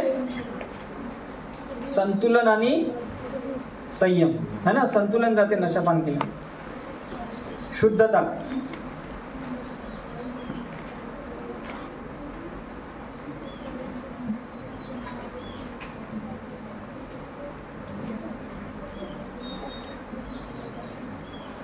एवढे लक्षात आले 4 नियम. कोणाच्या लक्षात आले? कोणी असं आहे का लक्षात आले नाही? सांगा, परत एकदा रिवाइज करू आपण. 4 नियम कोणते? एक एक सांगा. पहिले मांसाहार करणे, जुगार, नशापान. Very good, excellent. रात्री लक्षात? हे करू नये, हे पथ्य आहे. हे जर केले तर आपलं जीवन काय होते? दुःखमय, कष्टमय होते. बरोबर? मग हे करायचं नाही तर मग काय करायचं? काहीतरी करावं लागेल ना, है ना? तर काय करायचं? भगवत 6.6 239 पेज नंबर. भगवद्गीतेचे व्यवहारिक पालन 3 या भागात आपण आध्यात्मिक रोगातून मुक्त होण्याची 5वी आणि अंतिम अवस्था सकारात्मक उपचार घेणे. आजारी आहे समजलं, आपला आजारही समजला. आता दुरुस्तीकडे कुठे गेलो आपण? डॉक्टरकडे. आता उपचार घ्यायला गेला, औषध गोळ्या. आता हा औषध आहे. आता आपण काय घेणार आहे? आजारी आहे, लक्षात आलं सगळ्यांच्या? आपण सगळे आजारी आहोत, है ना? आजार समजला, है ना? पथ्य काय समजलं, काय खायचं काय नाही खायचं समजलं. आता औषध गोळ्या घ्यायला लागतील आपल्याला. इलाज, इंजेक्शन, सलाईन, गोळ्या, ORS पावडर, खोकल्याची बॉटल, है ना? हा इलाज. पहिलं औषध आहे आपलं ABCD. कोणतं औषध आहे आपलं? ABCD. हो, कोणती टॅबलेट आहे? हो, विटॅमिनची टॅबलेट आहे ABCD, A to Z. A for association, म्हणजे संघ घेणे. B फॉर बुक्स, पुस्तक. C फॉर चॅन्टिंग, हरी बोल. आणि D फॉर गेटी वर्शिप, है ना? म्हणजे तुमच्या भक्तांना सगळंच माहिती आहे प्रभू, सगळे ट्रेन झाले होते. हरी बोल.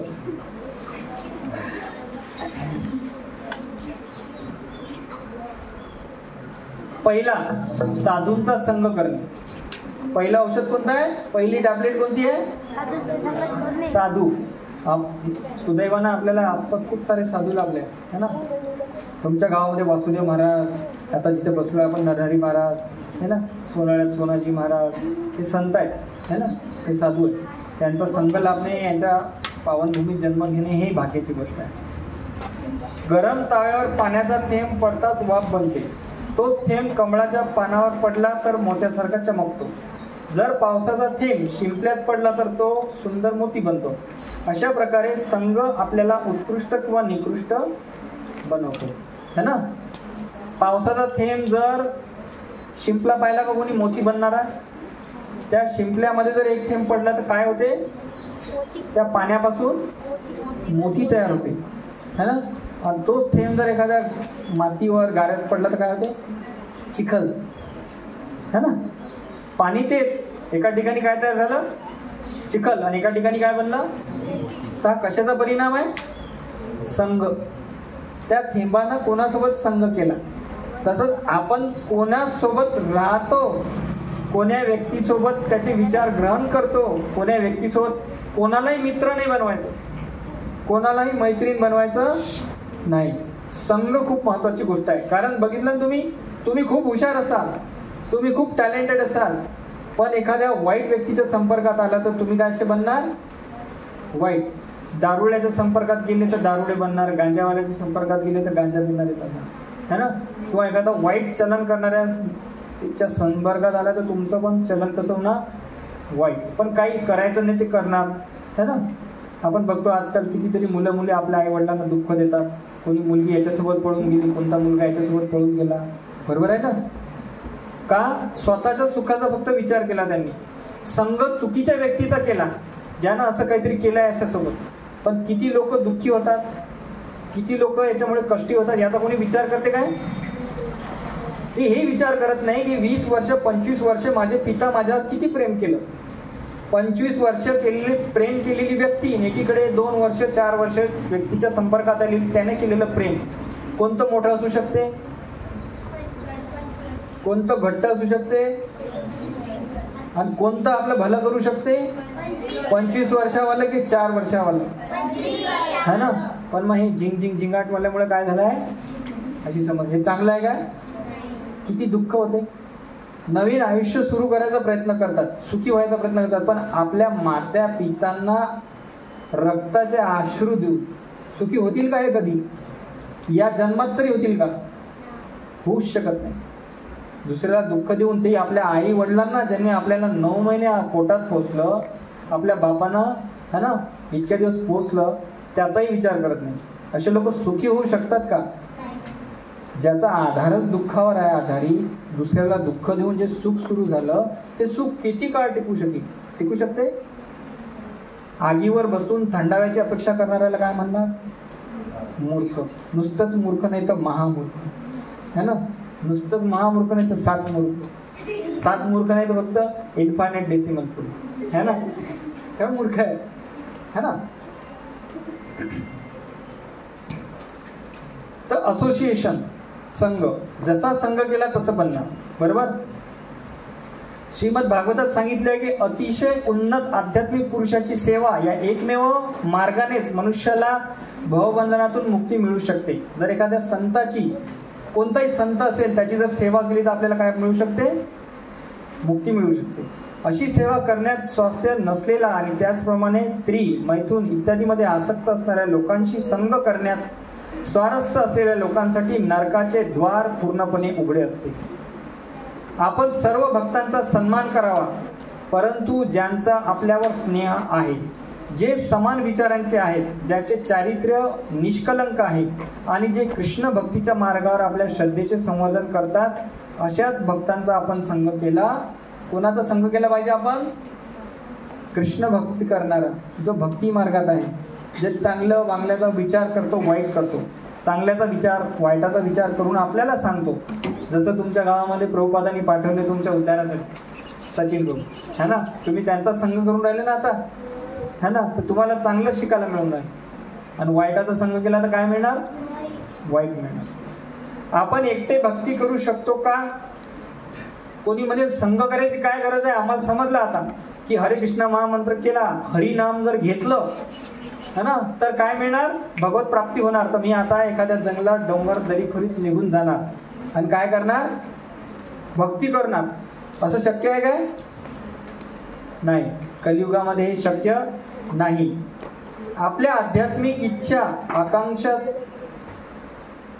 आपल्या आध्यात्मिक इच्छा आग कांड्यांसारख्या आहेत. त्यांना पेटवण्यासाठी आपल्याला आगपेटीची आवश्यकता असते, जी भक्तांच्या संघासमान आहे. ज्या भक्तांचे हृदय सेवाभावाने ओतप्रेत आहे, केवळ तेच भक्त आपल्या हृदयातील त्या अग्नीला प्रज्वलित करू शकतात. श्रीकृष्णांवर प्रेम करणे आपली स्वतंत्र इच्छा आहे, परंतु ती निवड करण्याची शक्ती प्राप्त करण्यासाठी आपल्याला भक्ताच्या आशीर्वादाची आवश्यकता असते. भक्ताचा संग कशासाठी करायला पाहिजे? जसं माचीस एकटी काळी उगवू शकते का? तिला आपकाळी लागते. त्याचप्रमाणे संग जर केला है ना, एकमेकाला सहाय्य केलं तर तुम्ही पण असं एकमेकाला सहाय्य केलं पाहिजे. कोणी जगन्नाथाची सेवा हार केलं पाहिजे, कोणी मंगलारती केली पाहिजे, कोणी तुलसी आरती, कोणी जांभ्या वाजवणे, कोणी मृदंग वाजवणे, असं सगळे मिळून आपण काय करू शकतो, सुख प्राप्त करू शकतो.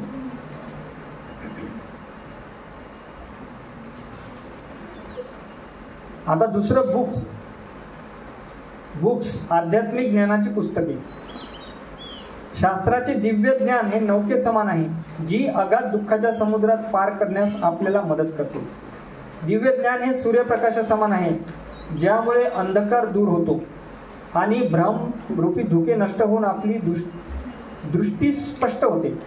ज्याप्रमाणे प्रचंड अग्नी लाकडाची राख बनवते, त्याचप्रमाणे आध्यात्मिक ज्ञान आपल्याला पूर्वकर्मांना नष्ट करून त्याप्रमाणे निर्माण होणाऱ्या दुःखांना दूर करते. शास्त्राचे खालील 2 लाभ आहेत. पहिला लाभ, समजा गीता भागवत हे वाचल्यानं काय फायदा होणार. पहिला फायदा होईल की आपल्या शास्त्रानं शंका दूर होतील. अरे मेल्यावर जन्म आहे काय, खरंच पुन्हा जन्म होते काय, है ना. ह्या मनात शंका असतात ना, खरोखर आत्मा अशीन का हो, की हे काही सांगतात, येते ना शंका. आत्मा करतात, दिसत तर नाही डोळ्यानं, अशीन की नाही अशीन आत्मा.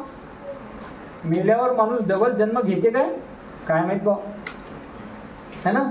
हे असे जे संशय आहेत, हा, याचं उत्तर कोण देते, मेल्यावर जन्म होते की नाही होत, याचं उत्तर गीतेत आहे.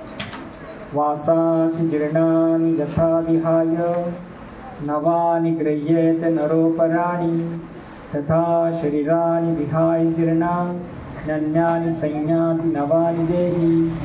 इथं सांगितलं, जसं एक वस्त्र जुना झाला की दुसरा माणूस नवीन घेते, फेकते आणि नवीन धारण करते, त्याचप्रमाणे जीवात्मा एक जुन्या झालेल्या शस्त्राचा त्याग करते, शरीराचा त्याग करते आणि नवीन शरीर धारण करते. हे कोणाची वाणी आहे, भगवंताची वाणी. म्हणजे दुसरा जन्म आहे की नाही, कारण भगवंतांनी सांगितलं, आधार भगवद्गीतेत सांगितलेला आहे, बरोबर आहे. हा संशय दूर झाला. मेल्यावर काय होते, भूत बनतो का, की जन्म घ्यायला लागते, मग किती दिवस फिरायला लागते, है ना. देवाची उपासना केल्यानं देव प्रसन्न होते का, भगवंत प्रसन्न होतात का की नाही, सगळ्या प्रश्नाचे उत्तर. कोणी म्हणेल आम्ही जगन्नाथाला इतक्या दिवसाचं खाऊ घालून राहिलं, कधी खाताना नाही दिसत राहा प्रभूजी, इतकं 56 भोग देतो, जेवढे तेवढेच असतात प्रभूजी. शंका उत्पन्न होते ना. जर त्यांनी भोग जर स्वीकार केला तर मग त्यातलं कमी व्हायला पाहिजे ना. समजा तुम्हाला 1-2 कानोले दिले, तुमच्या समोर दिले, तर ते 10 मिनिटांना 2 राहतील का त्याच्यात, है ना. तुम्ही कदाचित 1 ठेवसान, मी माझ्यासारखं असला तर 0 होऊन जाते डायरेक्ट, प्लेट खाली, खादाळ बोक्या असला, है ना, दिसते की नाही. मग जगन्नाथजीला भोग दाखवतो, एवढं सेवा करतो, स्वीकार करतात की नाही करत. किती लोकांच्या मनात हा प्रश्न उत्पन्न होते सांगा बरं. कोणाला वाटतं की जगन्नाथजी खात असतील की नसतील, खात असतील तर जेवढ्याचं तेवढं कसं काय असते, 56चे 56 असतात त्याच्यात ठेवले की भोग दाखवून झाल्यावर. आहे का कोणाच्या मनात संशय, आपल्या मनात काय, काय सबूत आहे, किंवा भगवंतानं केलं आहे का काही याची सबूत. याचे उत्तर 2 आहे. पहिलं तर गीतेचंच उत्तर आहे. गीतेत भगवंत सांगतात की पत्रम पुष्पम फलम तोयम यो मे भक्त्या प्रयच्छति तस्मात् भक्त्या उपहृतम अश्नामि प्रयतात्मना. काय म्हणतात भगवंत, मी त्याचा स्वीकार करतो. कशा कशाचा, पत्रम पान, पुष्पम फुल, फलम फळम, तोयम पाणी, है ना. यो मे भक्त्या, कसं कसं द्यायला लागते, भगवंतांनी काय सांगितले मेथड, यो मे भक्त्या. कोणी म्हणेन आता मी इला पैशावाला, मी सोन्याची थाली घेतो, असे कसे खात नाही, पाहतो जात. सोन्याच्या थाली, चांदीच्या कटोऱ्या जगन्नाथजी दिलं, जगन्नाथजी खातील काय. दुर्योधनाचं नाही खाल्लं, तुमचं आमचं काय खातील, है ना. भगवंत स्वीकार करत नाही, कारण भगवंत वस्तू नाही खात. वस्तू खातात का भगवंत, भाव ग्रहण करतात. दुर्योधनानं म्हटलं चला माझ्या घरी 56 भोग आहेत, 100 बढिया एक रेसिपी बनवायला आहे, आचारी 101 बढिया आहे. दुर्योधनाकडे भगवंत गेले काय, कारण त्याच्या मनात होतं की आता याले 56 भोग खाऊ घालतो, याला पटवतो, माझ्या बाजूनं करतो, पांडवले आपोआप जर कृष्ण माझ्या बाजूने झाले तर पांडव आजच हारले. आणि दानाने जर ऐकलं तर याला किडनॅप करतो. त्यानं मोठे मजबूत शिपाई लपवून ठेवले डायनिंग रूम मध्ये, की यानं कृष्णानं जर असं तसं केलं तर याला काय करतात, किडनॅप करतात. आणि झालं बी तसंच. आणि जसं किडनॅप करायला ते तलवारीन ते घेऊन कृष्णाला पकडायला आले. कोणाला? जो कधी मुठीत बसू शकत नाही त्यालाही पकडायला चालले. तर भगवंतानं विश्वरूप प्रकट केलं तिथे पहिल्यांदा, अकराळ विक्राळ. ते रूप पाहून ते थरथर कापले सगळे शस्त्र हातचे पडेन जिकडे दिसतील तिकडे. कारण भगवंत अकराळ विक्राळ रूप, त्याच्यात एक रूप सिंहाचंही होतं.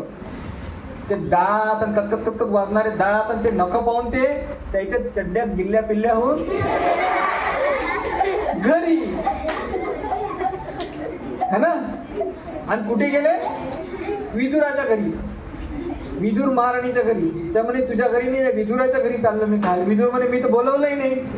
आणि म्हणतात की मी घरीच घेऊन आलो जेवायला. युधिष्ठिरासमोर म्हणतात, दुर्योधनासमोर म्हणतात. तसेच भाजीपाला आणि सब्जी आणायला गेले. तोपर्यंत कृष्ण घरी. आणि जे विदुराणी होती त्यांची बायको ते आंघोळीला गेली होती. आणि जेव्हा कृष्ण आले समजले तर पूर्ण कपडेही घातले नाही, असे कशेमशी साडी गुंडाळली, है ना. आणि आली ते कृष्णाला पाहून डोळ्यात असं, ते तिला पटतच नव्हतं की कृष्ण माझ्या घरी. एवढे मोठे द्वारकाधीश, एवढे मोठे अब्जोपती, समजा असं समजा की समजा एखादा बिल गेट जर आता इथे येऊन तुमच्यासोबत पत्रवाडीत जेवायला लागला, तुम्हाला कसं वाटेल? पंतप्रधान मोदी समजा आता 2 मिनिटात दिसली, अरे वाटते हो काय करून राहिले, कसं वाटेल आपल्याला? अरे बापरे, मोदी मोदी मोदी, है ना.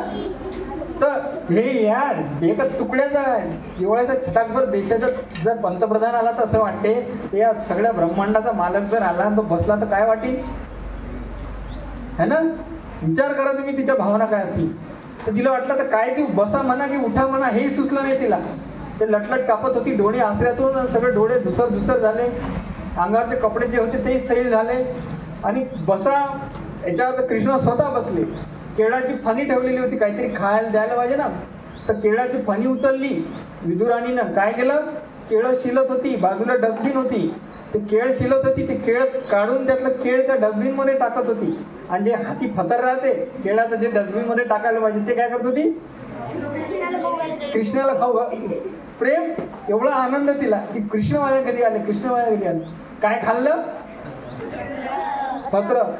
1-2 बी नाही, चांगली पुरी फणी स्वाहा. सगळे केळं ते केळ सुनीमध्ये केळं. आणि खाल्ले काय कृष्णानं?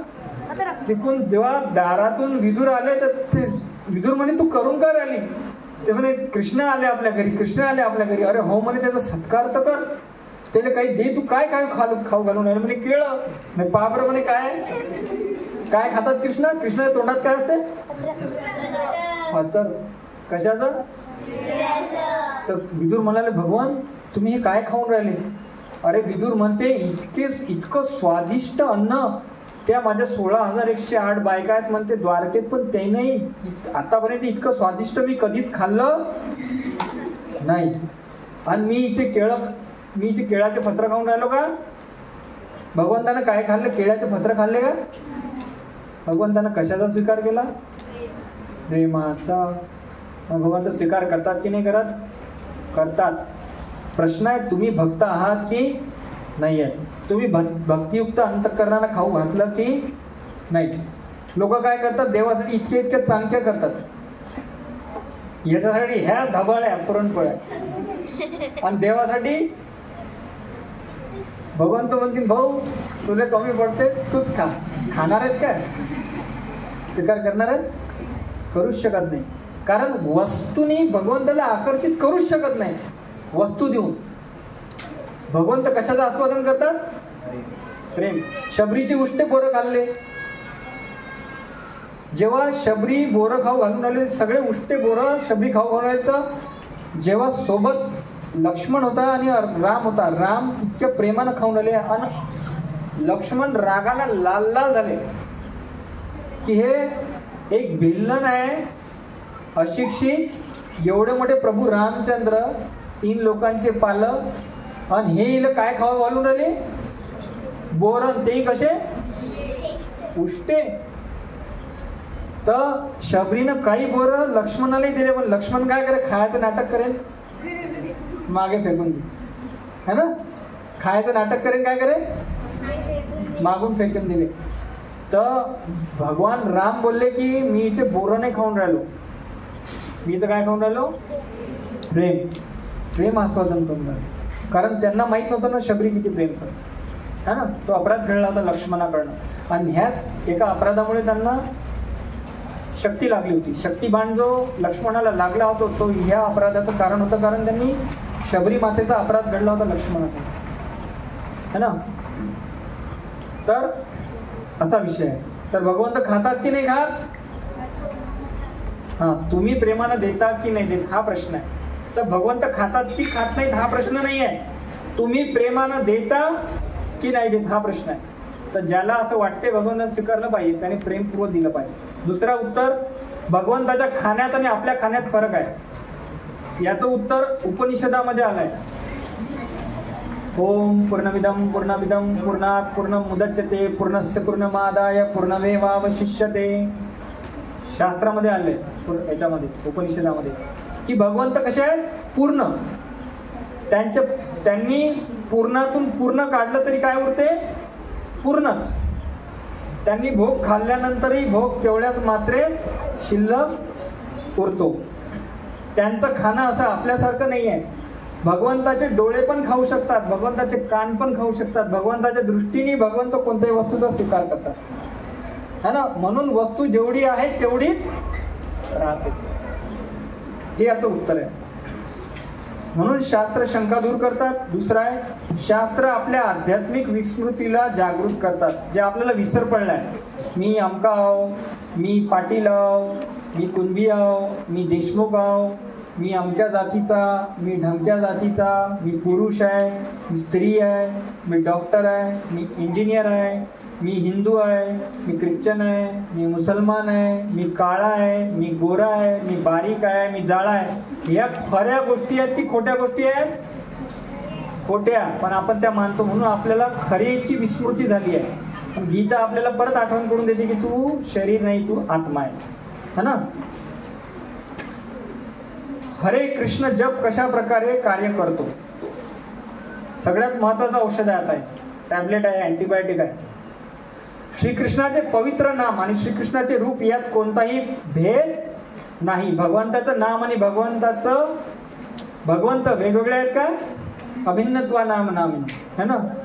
नाम चिंतामणी कृष्ण चैतन्य रस विग्रह पूर्ण शुद्ध नित्य मुक्त अभिन्नत्वा नाम नामी. चैतन्य चरितामृतात सांगितलं आहे की कलियुगात भगवंत आपल्या पवित्र नामाच्या रूपात अवतरित होतात. कशा रूपात अवतरित होतात भगवंत, नामाच्या रूपात, नामाच्या रूपात. त्यामुळे हरे कृष्ण जप करून आपण प्रत्यक्ष भगवंताचा संग प्राप्त करतो आणि आपला उद्धार होतो. कृष्ण भक्तीचे बीज प्रत्येक जीवाच्या हृदयात असते. हरे कृष्ण मंत्राच्या श्रवण आणि कीर्तनाद्वारे ते बीज पोषण प्राप्त करते आणि हळूहळू भक्तिलता वाढू लागते. काही काळानंतर ती लता आध्यात्मिक जगतामध्ये पोहोचते आणि तिला मधुर फळे लागते.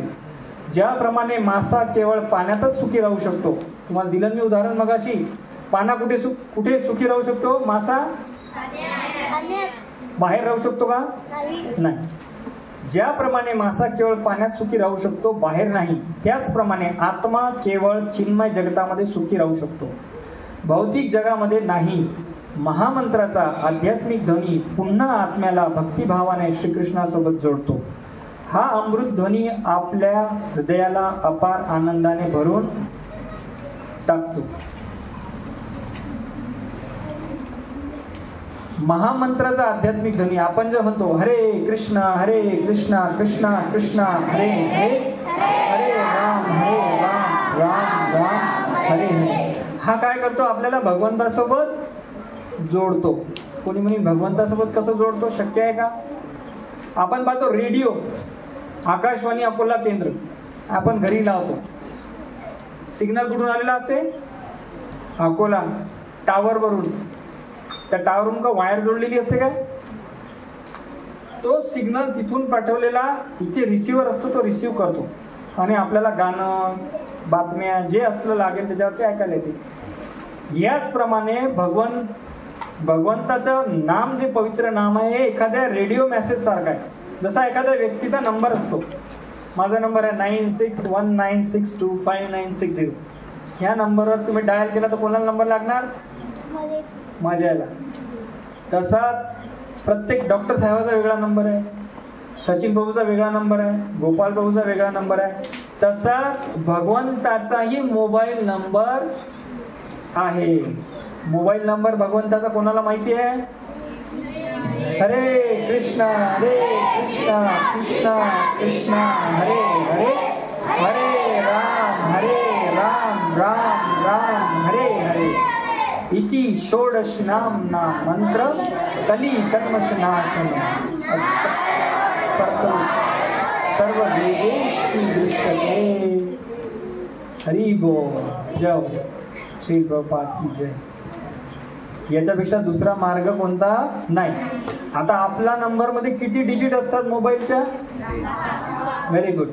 पण भगवंत स्पेशल आहे, तर भगवंताच्या नंबरात किती नंबरी आहे नंबर? षोडश नाम मंत्र. किती डिजिट्स आहेत? 16. म्हणून ज्याला असं वाटते की भगवंतासोबत जुळायचं आहे, भगवंताशी आपला संबंध जोडायचा आहे आणि खऱ्या अर्थानं सुखी व्हायचं आहे. कशा खऱ्या अर्थानं? खऱ्या अर्थानं जर सुखी व्हायचं असेल मन, बुद्धी, आत्मा आणि शारीरिक दृष्ट्या, तर काय करायला लागेल? हा नंबर डायल करावा लागेल, है ना? किती वेळा डायल करायला लागेल? 16 वेळा. 16 108चा एक पुरा राऊंड होतो. 16 राऊंड कमीत कमी कन्सेशन आहे. तसा खरा नियम आहे 64 माळीचा. 64 माळीचा नियम, 64 माळी करायला जवळपास 8 तास लागतात. पण कलियुगाच्या प्राण्याचा प्रॉब्लेम काय आहे? तुमचा आमचा टाइम नाही. टाइम नाही. कोणाला टाइम नाही ना, है ना?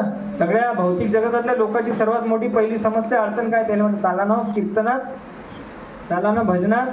लोक काय म्हणतात? अरे टाइम नाही ना हो, पंजा लागते ना. हा, यमराजाला समजा यमराजाने त्याला नेलं अर्ध्या रस्त्यातूनच, समजा वावरातही पोहोचला नाही आणि विचारलं त्याला, सांग तुला काय काय केलं? असं तिथे चालते काय? वावरात पाणी दिलं, मागच्या वर्षी शेण काढली, गहू काढला, चालते काय क्रेडिट तिथे? नाही चालत. तर ज्याला असं वाटतं खऱ्या अर्थानं सुखी व्हायचं, त्यांनी काय करायला पाहिजे? भगवंताच्या नामाचा जप, हरे कृष्ण महामंत्र. आता तुम्हाला व्यवहारिक काही गोष्टी मी सांगतो. आता तुम्ही विद्यार्थी आहे बहुतांशी, बरोबर आहे की नाही? आता पुस्तकाच्या थोडंसं बाहेर जाऊ आपण. पुस्तकाच्या अवंतर तुम्हाला मी काही गोष्टी सांगतो, प्रॅक्टिकल उदाहरणांनी सांगतो. अनेक शास्त्रज्ञांनी रिसर्च केला. हे जो हरे कृष्ण महामंत्र आहे ना, कदाचित प्रभूजींकडे असतील त्याचे ते एक मागे न्यूजही आली होती की विदेशी ख्रिश्चन होते ते शास्त्रज्ञ, भारतीय नव्हते किंवा हिंदू नव्हते, हे ना, किंवा आपल्या धर्माचा प्रश्न. त्यांनी हरे कृष्ण महामंत्र रिसर्च केला आणि त्यांनी सांगितलं, जो हरे कृष्ण महामंत्राचा कंटिन्यूपणे अर्धा तास 1 तासपर्यंत प्रोनाऊन्सिएशन करतो, त्याच्या मेंदूमध्ये विशिष्ट प्रकारच्या ऊर्जेचे कण तयार होतात आणि त्याची बुद्धिमत्ता, त्याची कॉन्सन्ट्रेशन आणि त्याची मेमरी काय होते? वाढते. आणि ज्या ज्या रसायनामुळे शरीरात डिस्ट्रेस, दुःख, ताण तयार होते, ते रसायन काय होतात? कमी होतात. म्हणजे हरे कृष्ण महामंत्र जप केल्याने व्यक्ती काय व्हायला लागतो? आनंदी. कारण जे काही विशेष हार्मोन्स आहेत, सेरोटोनिन आहे, मेलाटोनिन आहे, या हार्मोन्सच्या सिक्रेशनमध्ये या मंत्रामुळे फरक पडतो. त्यामुळे मनुष्य काय येतो? प्रसन्न. तुम्ही पाहिलं असेल, जे सकाळी लोक मंगलारती करत असेल, किती फ्रेश वाटते? संकीर्तन करतो, किती फ्रेश वाटते? दिवसभर तो फ्रेशनेस बनलेला राहतो. दुसरी गोष्ट, माइंड कॉन्सन्ट्रेट होतो. आता तुम्ही विचार करा, एका वर्गात किती विद्यार्थी असतात? 50 पुढे 60, बरोबर आहे ना? 60 पैकी 60 लोकांचा पहिला नंबर येते काय? किती लोकांचा येते? एकाचा पहिला नंबर एकाचाच, दोघांचा नाही येऊ शकत, है ना? आता पुस्तकं अलग असतात का? पहिल्या नंबरवाल्याला दुसरं शिकवलं जाते आणि बाकीचं जो वर्क पास होते त्याला वेगळं शिकवलं जाते काय? पुस्तकं सेम असतात की नाही? बरं, शिकवणारे टीचर वेगळे असतात का? ते पण सेम, सिलेबस सेम, शिकवणारा सेम. बरं, परीक्षेचे त्याला घंटे शिल्लक असतात का? की बघ 3 नाही तू 4 घंटे पेपर सोडव, असं असते काय? तोही 3 तास. म्हणजे अभ्यास करायसाठी 24 तासच प्रत्येकाला, की कोणाला 25 तास भेटतात. म्हणजे अभ्यास करायचा वेळ 24 तास प्रत्येकाला, परीक्षेसाठी 3 तास प्रत्येकाला, सिलेबस सेम, पुस्तकं सेम, शिकवणारे सेम. तरी एकच व्यक्ती पहिला का येतो? आपल्या रचनेचा जर विचार केला तर प्रत्येकाची बुद्धी अमाप आहे. आपल्या बुद्धीचा फक्त 0.02% फक्त आपण वापरतो. किती? 0.02%. आईन्स्टाईननं आपल्या ब्रेनचा फक्त 0.2% वापरला. किती? एवढ्या मोठ्या शास्त्रज्ञानं फक्त ते विचार करा किती मेमरीचे चिप्स खाली आहेत आपले,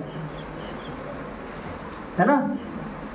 पण सफल कोण होतो? ज्याचं कॉन्सन्ट्रेशन पूर्ण आहे, जो चित्त लावून अभ्यास करतो, चित्त लावून पेपर लावतो एकाग्रतेनं, तोच पहिला येतो ना. शिकवलं तर सगळेच जाते, सगळेच काय आठवत नाही. ज्याचं कॉन्सन्ट्रेशन हायर त्याचा रिझल्ट गुड. कोणाकोणाला वाटते पहिला नंबर आला पाहिजे? सगळेच पहिल्या नंबर एकच येते ना पहिला. आता एकाच वर्गातले 4 जण असले तर आली भांडवल. प्रभूजी पुढच्या शिबिरात तुम्ही तर सांगितलं होतं पहिला येते म्हणून. काय होते, जर तुम्हाला तुमच्या अभ्यासामध्ये जर चांगला अभ्यास करायचा, लोक 8-8 घंटे अभ्यास करतात, 6-6 घंटे, पण परीक्षेच्या वेळेस डोळ्यासमोर अंधारी येते, जीव घाबरते, थरथर कापते. अभ्यास सगळेच झालेला, पण पेपरात काय ते भोपळेच भोपळेचं बिया सगळे, है ना? सगळ्या पेपर भर भोपळे. ते भोपळ्याची बिया आल्या कशामुळे? शिकवलं त्याने, अभ्यास त्याने केली, मेहनत केली, कॉन्सन्ट्रेशन. हरे कृष्ण महामंत्राचा जप केला तर आपला मन एकाग्र होतो. हरे कृष्ण महामंत्राचा जप म्हणजे भिंकाच हाती घ्यासारखा आहे. भिंकाच पाहिला का तुम्ही कधी? भिंकाच लेन्स असते ना, सूर्यप्रकाशात जर आपण तो भिंकाच धरला, लेन्स, त्याला जर एका कॉन्सन्ट्रेट केलं तर कागद जळायला लागते. केलाय का कोणी प्रयोग? केलाय? किती लोकांनी प्रयोग केला? आता तुम्ही तो कागद उन्हात धरलेला असते पहिले, तो गरम होते फक्त, पण पेटते काय? पण भिंकास धरल्यानंतर का पेटायला लागते? Very good. सूर्याची किरण काय झाले? म्हणजे ती शक्ती पहिले त्याच्यात होती की नव्हती? पण विखुरलेली होती. तसेच प्रत्येकामध्ये क्षमता आहे, प्रत्येकात टॅलेंट आहे. इतकी बुद्धी 100% वापरायची गरजही नाही पहिला नंबर यासाठी. आईन्स्टाईन जर 0.2 वापरते, त्या सिलेबससाठी 0.00002 वापरला तरी काम होईल. विचार करा, म्हणजे प्रत्येकात क्षमता आहे की नाही? पण नाही, आपलं चित कशात असते? अभ्यासाच्या वेळेला अभ्यास नाही करणार. ते सिरियलमध्ये काय सुरू होशील आता? ते तारक मेहता झाला असेल का आता? टप्पूचा एपिसोड सुरू होईल, बुद्धीचा एपिसोड सुरू होईल, है ना? नाही तर मग अजून काही YouTube किंवा आणखी कुठेतरी, किंवा मित्रासोबत खेळायला जातो.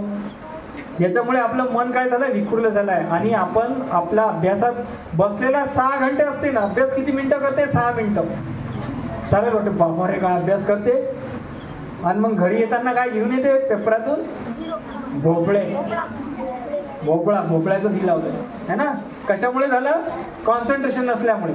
म्हणजे तुम्हाला जर तुमच्या अभ्यासातही पहिलं यायचं असेल तर तुम्हाला हरे कृष्ण महामंत्र मदत करू शकते. म्हणजे जर तुम्ही अभ्यास चांगला केला तर तुम्ही चांगलं, तुम्हाला जे बनायचं आहे, डॉक्टर, इंजिनियर, वकील, ते सगळं बनवू शकता, है की नाही? कारण हरे कृष्ण महामंत्रात शक्ती आहे. ते असं आहे काय? तुम्ही आता एक प्रयोग करून पहा. प्रभूजी सांगतात की 4 माळी जप.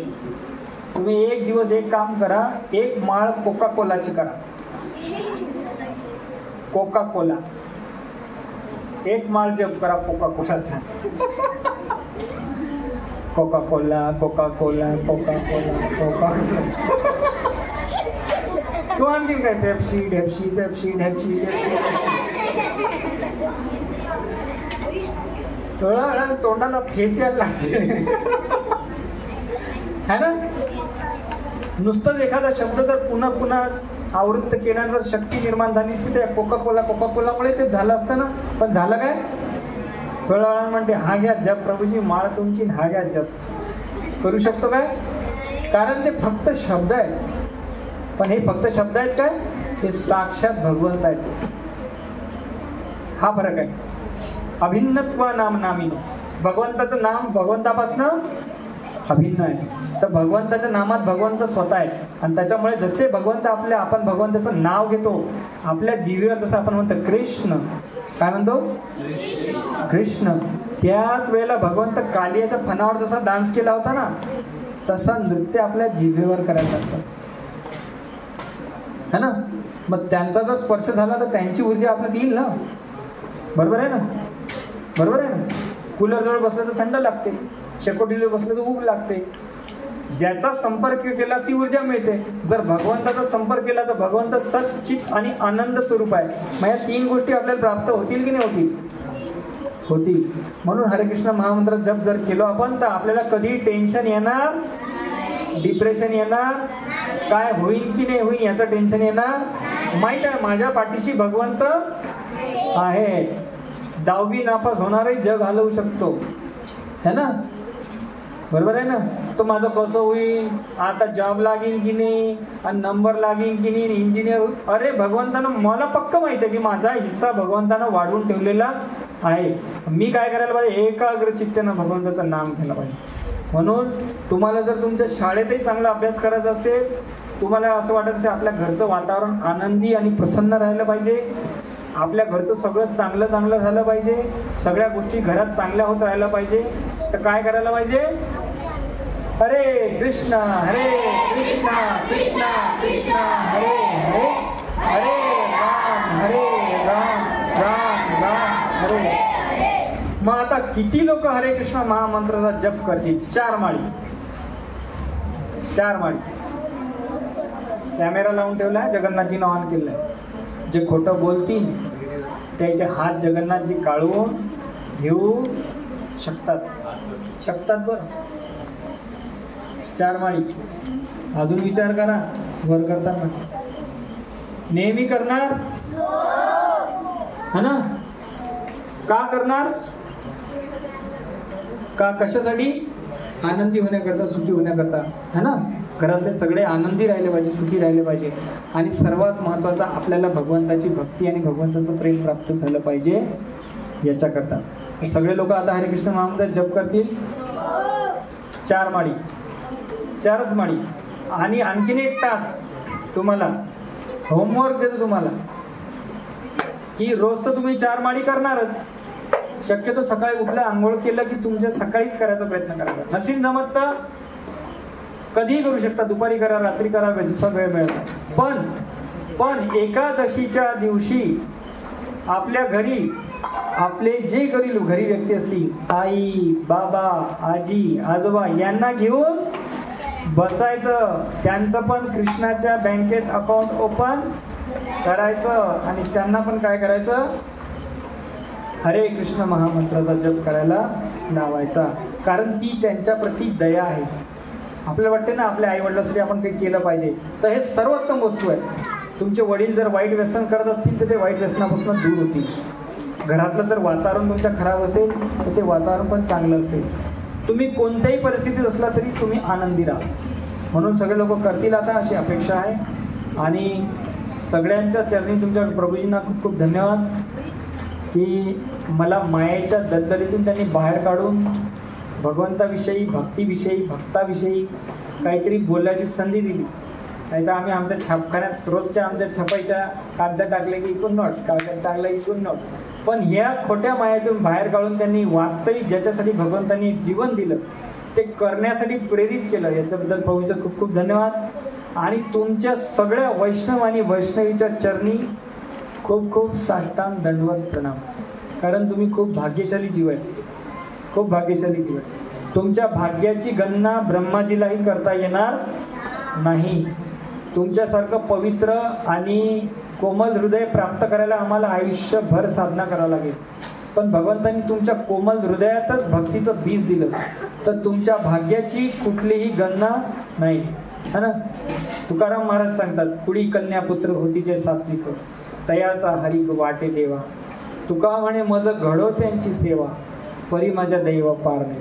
तुम्ही जगन्नाथाच्या चरणी प्रार्थना करतो की तुमच्यासारख्या वैष्णवाच्या चरणाचा मला दास त्यांनी बनवून ठेवावं. आणि असंच तुमच्यासाठी तुमच्या कृपेचा मी लाभ घ्यावा आणि तुमच्यासारख्या शुद्ध वैष्णवांचा मला संग मिळून मला पण भगवंताचं नाम, रूप, कथा, लीला, गुण, धाम, परिकर याच्या सगळ्यांविषयी प्रेम आणि रुची उत्पन्न व्हावी अशी मी जगन्नाथाची चरणी प्रार्थना करतो आणि माझी आजची वटवट थांबवतो. हरे कृष्णा.